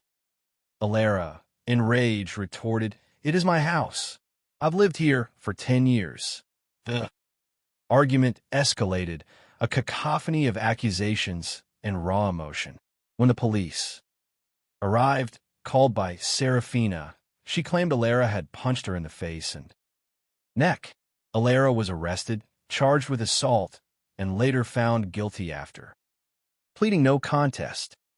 The funeral, just days later, was a grim affair, a public spectacle of animosity. Alara stood apart, her family on one side, the Thorns on the other. The divide was stark, the silence heavy with unspoken accusations. Liam's clothes removed from the closet and Alara's bare ring finger, barely a month after his death, fueled whispers of suspicion. As the months dragged on, Alara filed a civil lawsuit against Willow, challenging the trust. Yet, she maintained her public facade, projecting an image of resilience and devotion. She spoke of the importance of routine for her grieving children, lamenting the lack of resources for kids coping with loss. "I've looked everywhere," she claimed, "and I can't find a book on grieving for children. I wonder if I could write one." And so, Whispers from the Stars was born, published under Alara's name, but secretly penned by a ghostwriter. The book told the story of a little boy, wondering if his deceased father was with him, with the father's voice later, assuring him, "Yes, I am with you." Alara dedicated it to my amazing husband and a wonderful father, complete with an illustration of their family of 5. She embarked on a media tour, appearing on local TV and radio, a picture of poignant vulnerability. "My kids and I kind of wrote this book on the different emotions and grieving processes that we've experienced last year," she tearfully explained to a sympathetic interviewer. What a shock this must be for this poor woman. Many viewers thought, their hearts going out to her. But just days after her televised appearances, an anonymous email landed in the inboxes of news stations. She killed her husband. The public persona was cracking. Authorities, who had never ceased their investigation into Liam's mysterious death, were about to unveil a truth far more sinister than anyone could have imagined. Chapter 4: The Poison Truth. The initial autopsy report shattered the comfortable narrative of an aneurysm.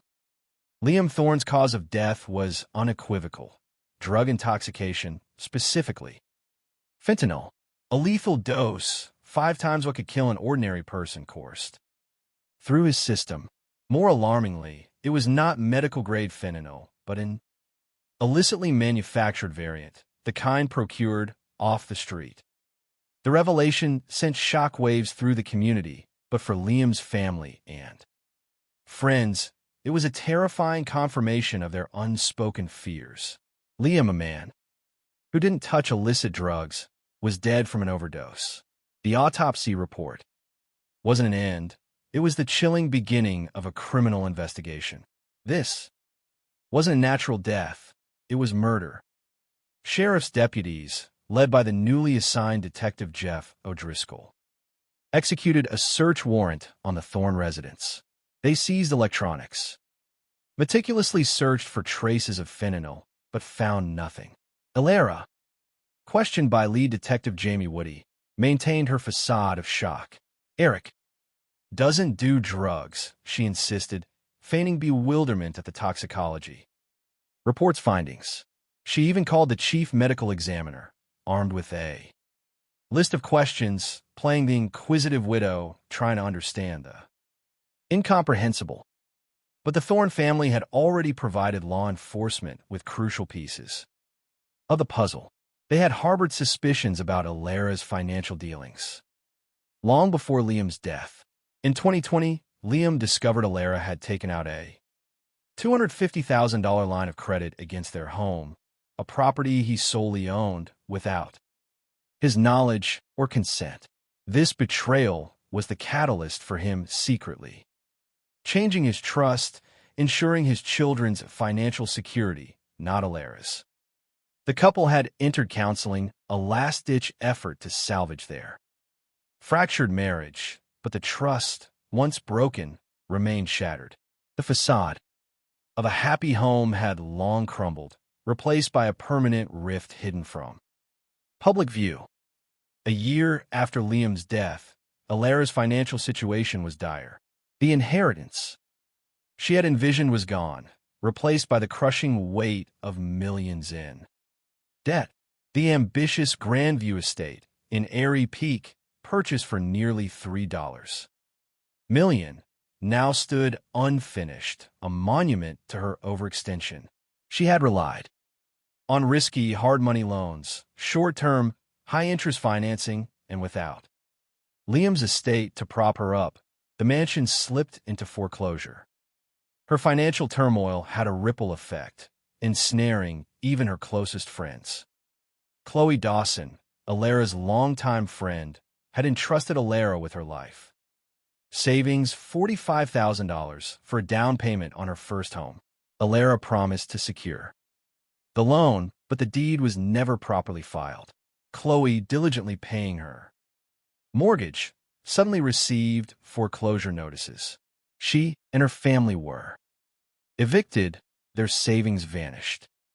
Then there were Taryn and Alec Wright, a family who purchased a remodeled home from Vance Ventures. They soon discovered a nightmare: pervasive mold, water damage, and a litany of health issues for their family. Alara denied any knowledge of the problems, insisting the home had been inspected. The Wrights filed a lawsuit, their lives financially ruined, their dream home a toxic shell. But the most disturbing allegations stemmed from Liam's past illnesses. In 2019, on a trip to Greece, Liam, suffering from Lyme disease and on medication, incompatible with alcohol, became violently ill after a virgin drink he suspected was spiked.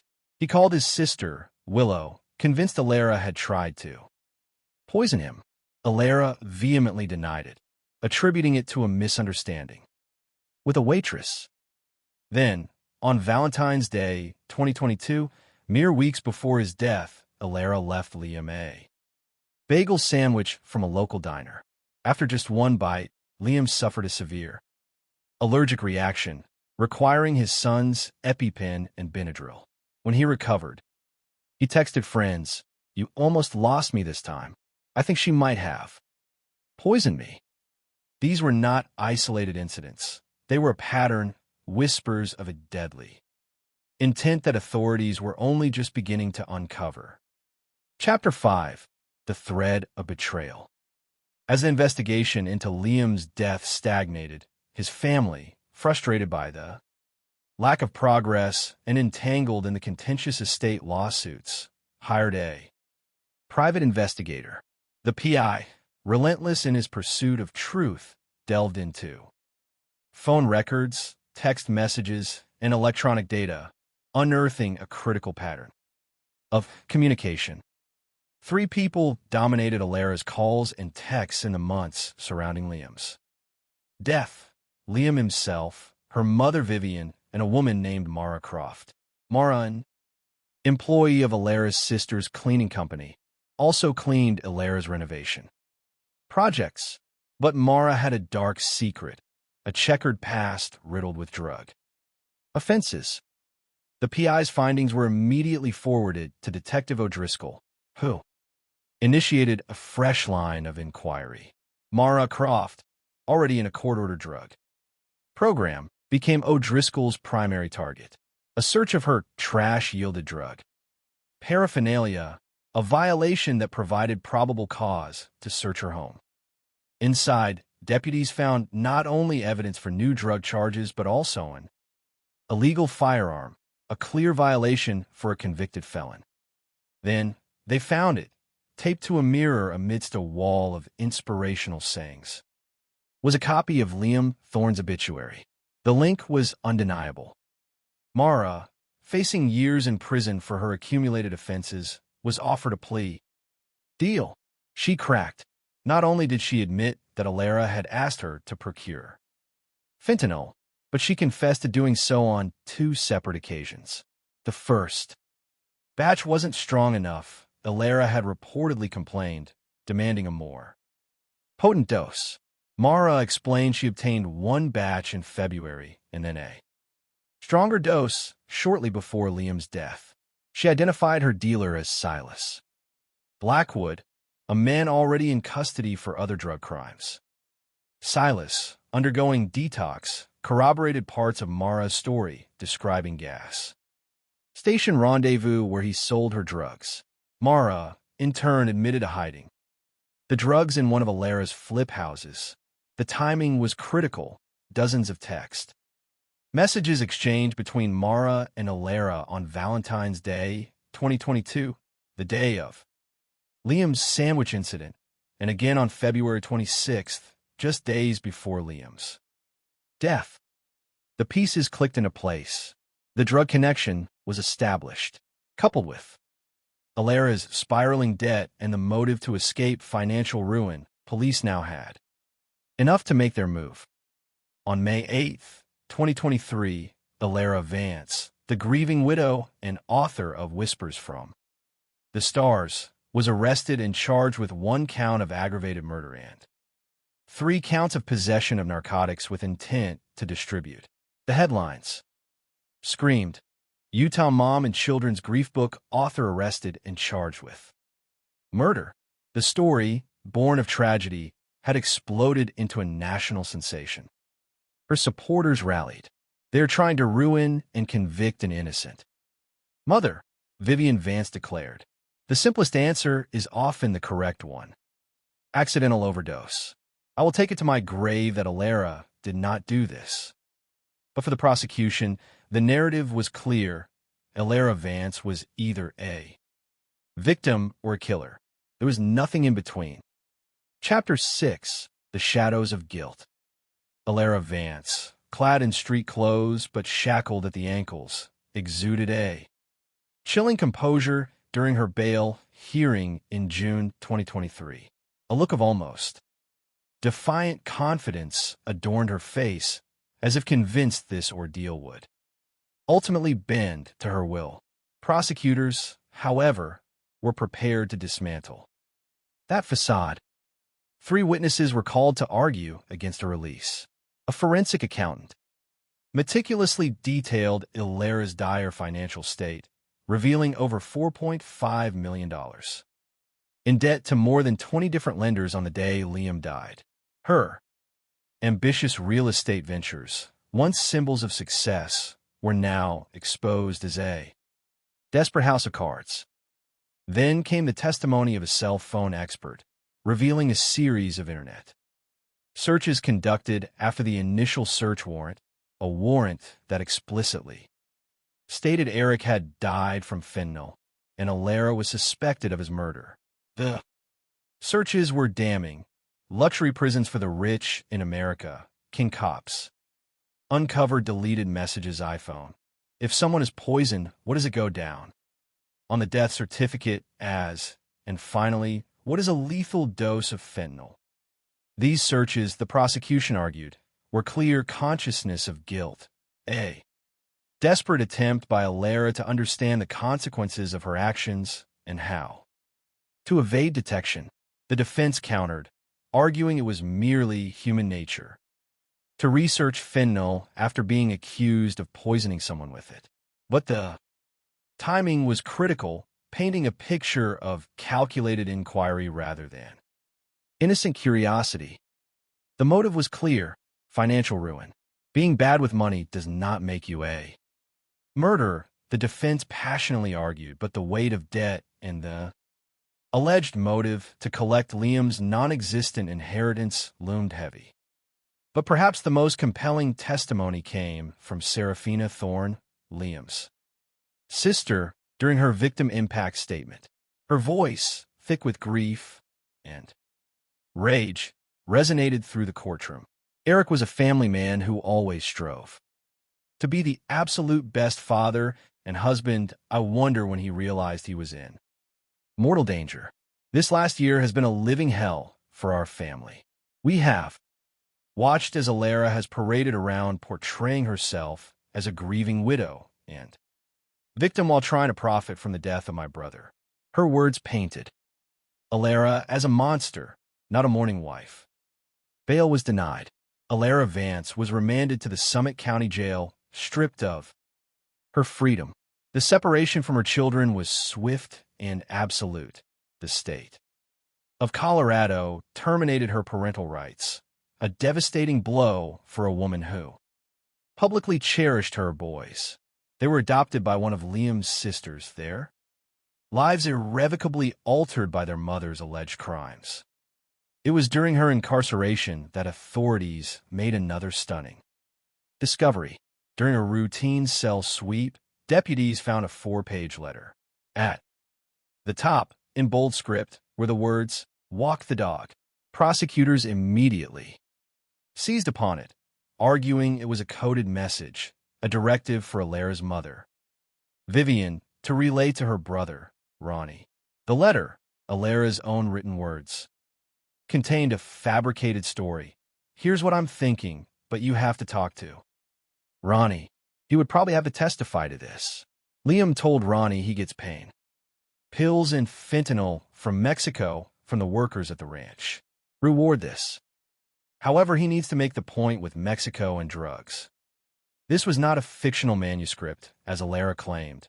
It was the prosecution argued, undeniable evidence of witness tampering, a desperate attempt to invent an alternative narrative to explain the presence of fentanyl in Liam's system. It was Alara, the aspiring writer, weaving herself deeper into a plot of her own, making her words becoming the most damning evidence against her. Chapter 7. The Lover's Confession. The media circus surrounding Alara's case only intensified. With every news report, more eyes turned to Silverwood County, and among those watching was someone with a guilty conscience, Caleb Reed. Caleb, a 41-year-old handyman Alara had hired for her renovation projects, reached out to Liam's family. His confession sent shockwaves through the investigation. He and Alara had been engaged in a years-long affair. Investigators quickly corroborated his story, unearthing thousands of texts, messages exchanged between the lovers, revealing a passionate, illicit romance. "I want you today, every day, not just sexually, but physically, mentally every day. When I wake up," Alara had texted him, "I do want a future together." The financial motive now intertwined with a powerful romantic one. Alara, trapped in a loveless marriage, burdened by insurmountable debt, harbored a dream of a new life with Caleb. In February 2022, just weeks before Liam's death, Alara's text to Caleb became chillingly explicit. "If he could just go away and you could just be here, life would be so perfect. I love you."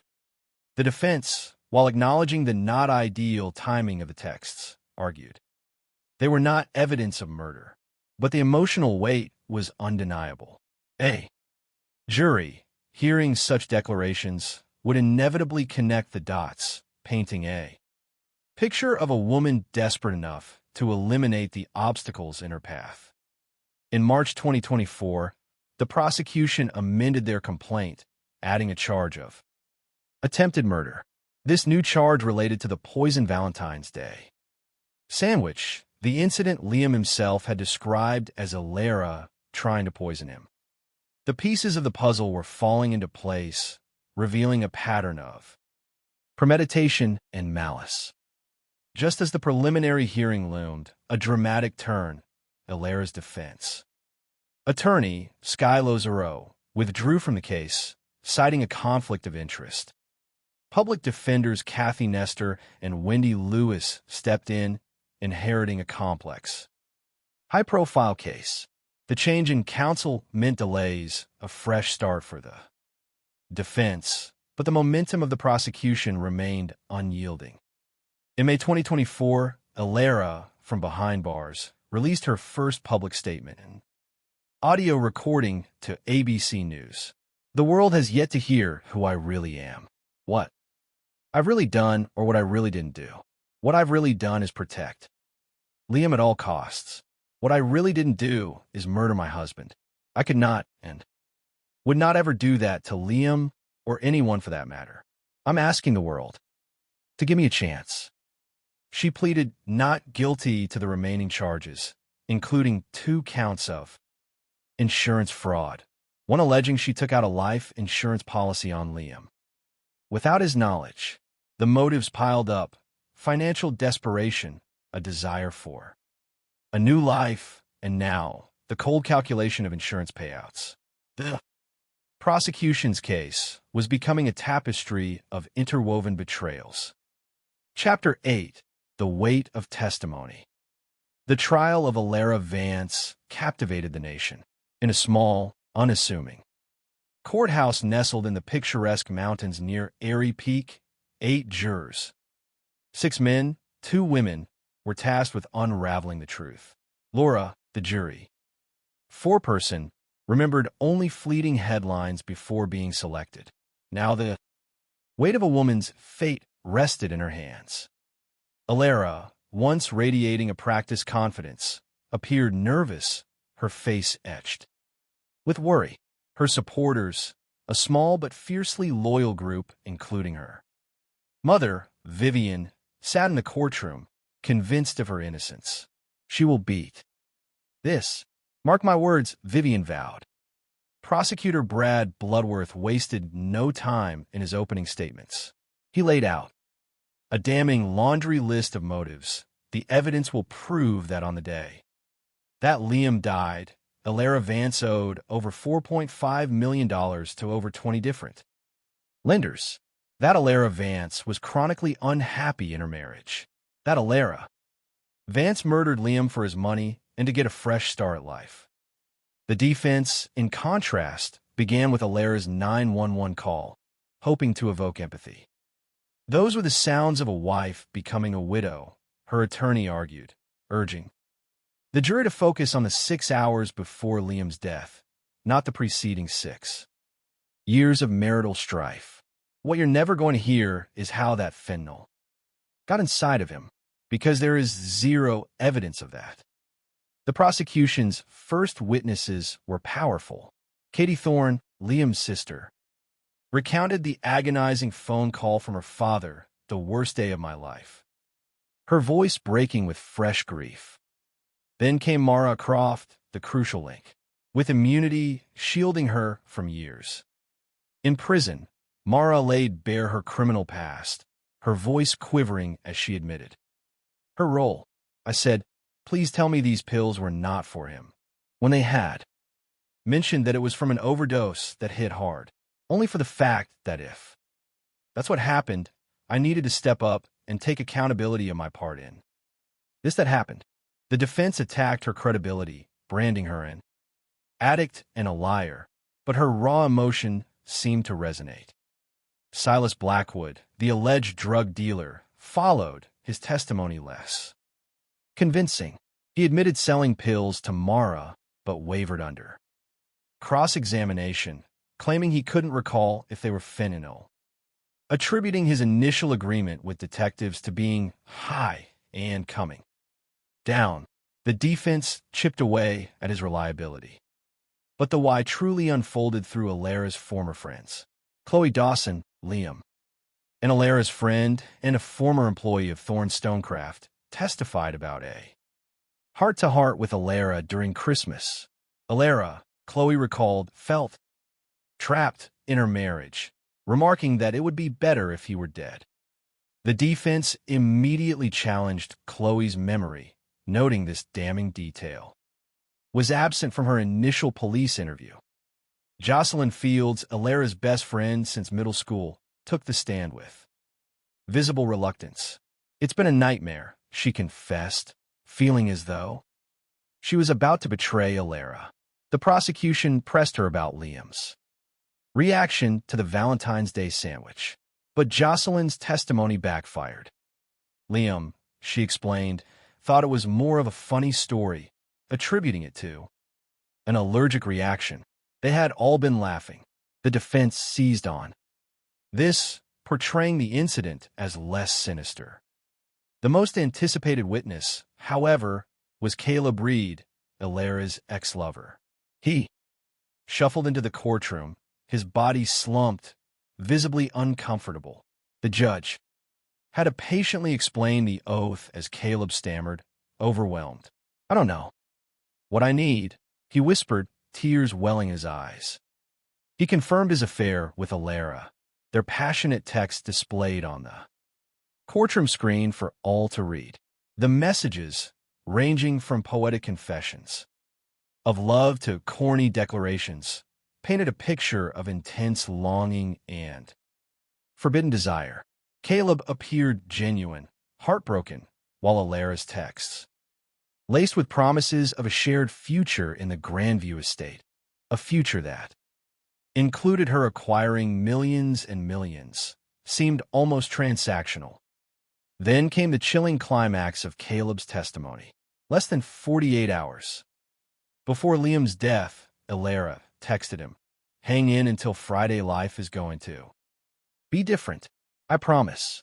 Friday was the day Liam died, and weeks after Liam's passing during a car ride, Caleb recounted, Alara asked him a profound, unsettling question. She asked if I had ever killed anybody, specifically while serving in Iraq. When he answered, she followed up, she asked me how it made me feel. The courtroom held its breath, the implication clear. Chapter 9. The Verdict and Its Echoes. Caleb Grossman's emotional testimony concluded, leaving a palpable tension in the air. The prosecution rested their case after 13 days, confident in the mountain of evidence they had presented. Then came the unexpected. Alara's defense attorneys, Kathy Nestor and Wendy Lewis, huddled, whispering intensely. The courtroom anticipated a vigorous defense, perhaps 7 to 10 days of witnesses challenging the prosecution's narrative. But what came next was an absolute shock. Your Honor, Ms. Lewis announced, her voice firm. Actually, at this time, the defense intends to rest.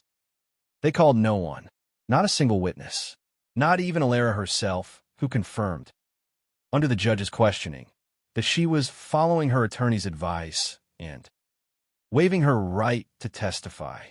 The gallery gasped. The jury, too, was visibly stunned. Why would the defense rest without presenting any witnesses? Perhaps they believed the prosecution had failed to meet its burden of proof, that the inconsistencies in witness testimony and the lack of direct forensic evidence linking Alara to the fentanyl would be enough for an acquittal. Perhaps they feared Alara's testimony would only open her up to devastating cross-examination. Whatever the reason, the gamble was monumental. The prosecution and defense delivered their closing arguments, the state meticulously weaving together the motives, the lies, the texts, the attempts to poison, and the final fatal dose. The defense reiterated the lack of direct evidence, the questionable credibility of witnesses like Mara Croft and Silas Blackwood, and the inherent improbability of a loving mother murdering her husband. Judge Mrazek instructed the jury, sending them to deliberate. The tension was agonizing. Within a mere 3 hours, word came from the court. A verdict had been reached. Okay, I just received some news that a verdict is in. No way, a news reporter whispered live on air, mirroring the disbelief in the courtroom. The jury foreperson, Laura, handed the verdict form to the deputy.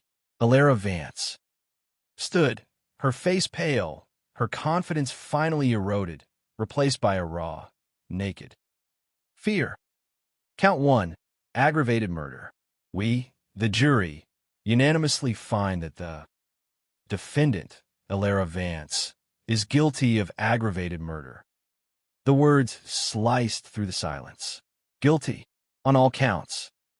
Laura, the foreperson, later described the deliberation as constant, robust, electrifying discussion. There were initial doubts, concerns about the burden of proof, but the jurors meticulously reviewed the evidence, addressing each point of contention. It helped people jump off the fence, she explained. Jocelyn Fields, Alara's former best friend, watched the verdict online, tears streaming down her face. Guilty. Liam was my friend, too. I didn't choose Alara over Liam, but now I've lost both of them. Nobody wins in this. Outside the courthouse, Liam's family and friends embraced, tears of relief and exhaustion mingling.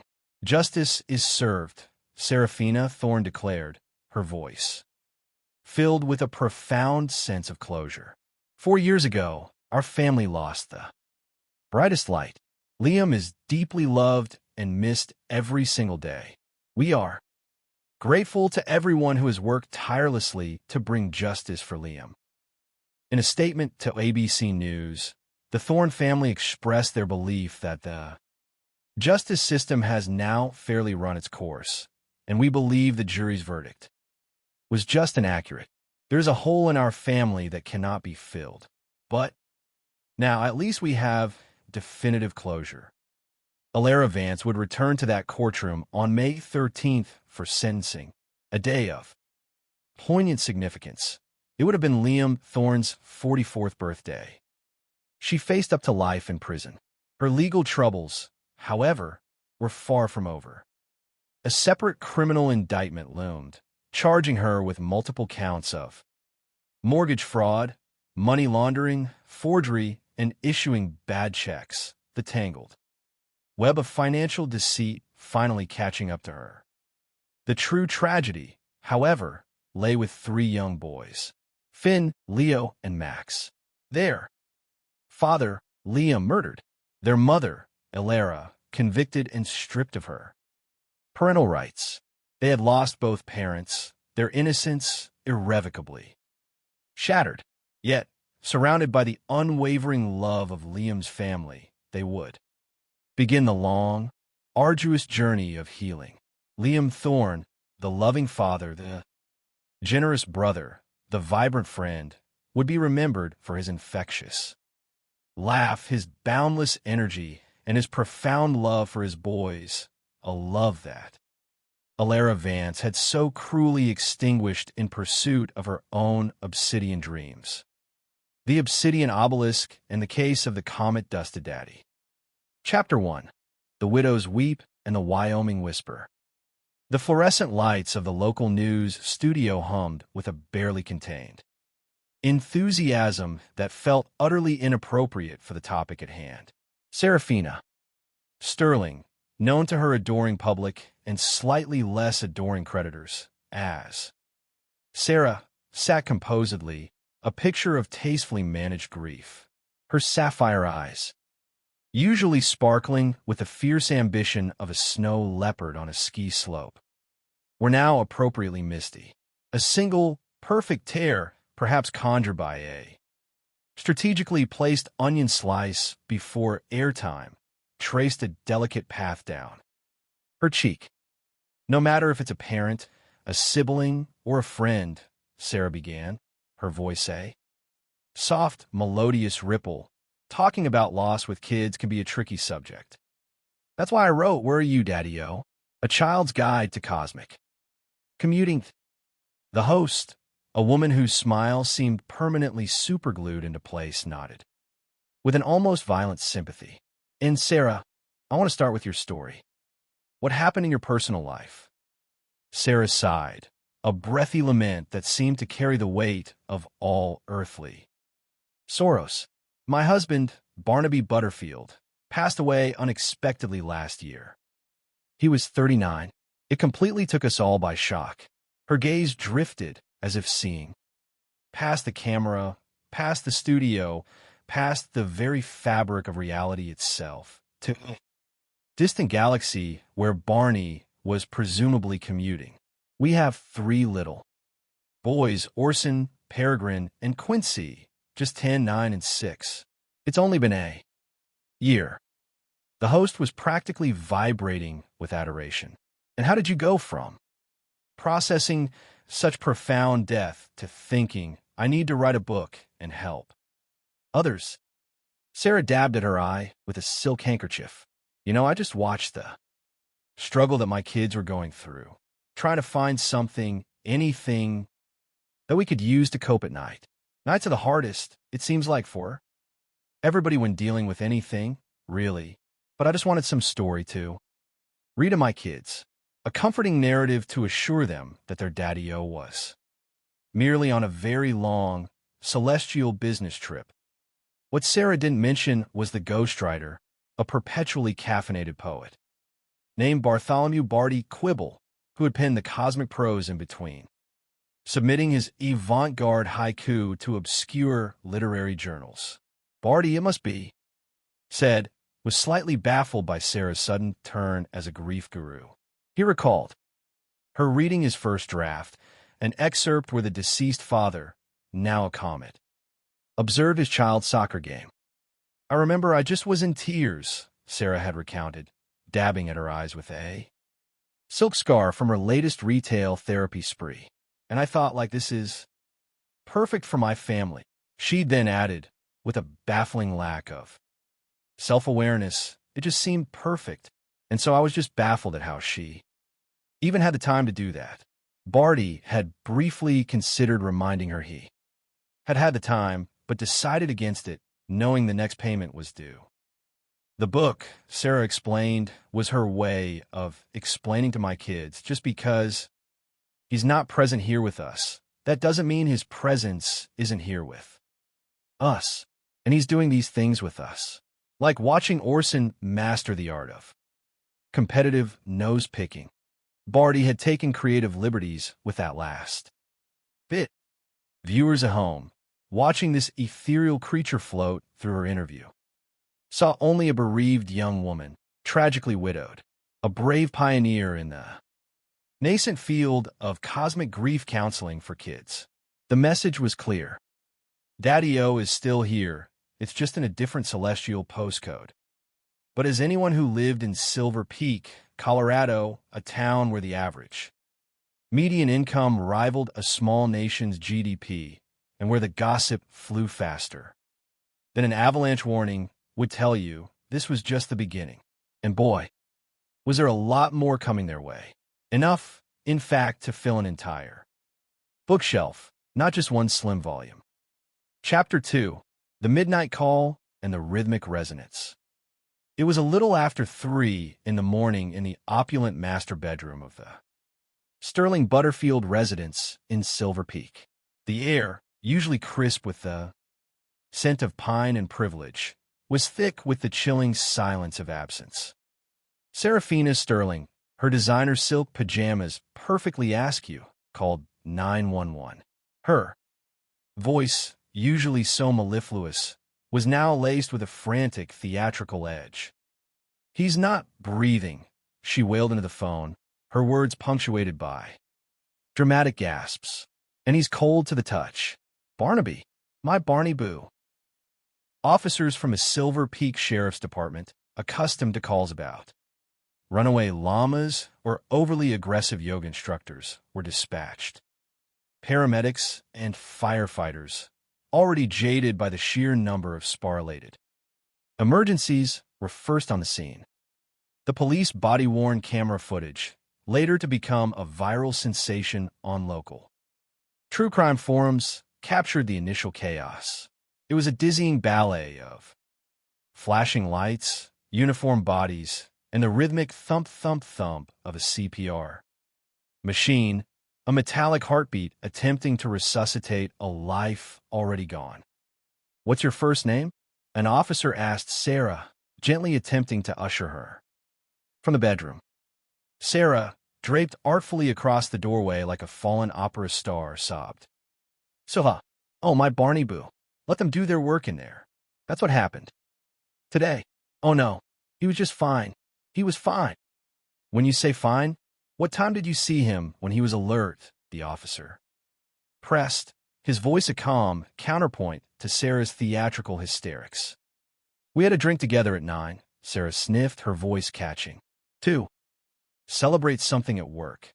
She rambled on, mentioning a big financial win for her real estate business, Celestial Estates and Endeavors. A cocktail before bed. Then a sudden pivot. "My son Orson has night terrors, and I'd been asleep with him. When I sleep with my kids, I'll just wake up and I go back to my own bed." The officer, clearly struggling to keep up with the narrative twists, paused. Where are your children now? They're asleep in that room. Sarah gestured vaguely towards the children's wing. Orson and Peregrine are probably awake with their ears to the door. I don't want to wake them up. Please don't make me come out.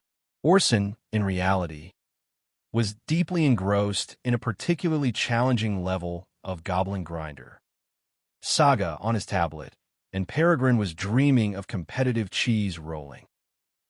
At one point, the officer asked if she would like to call anybody. Sarah, ever. The social butterfly mentioned her mother, Elara Sterling. Care to use my phone? The officer offered. Uh-huh, Sarah mumbled, snatching the phone.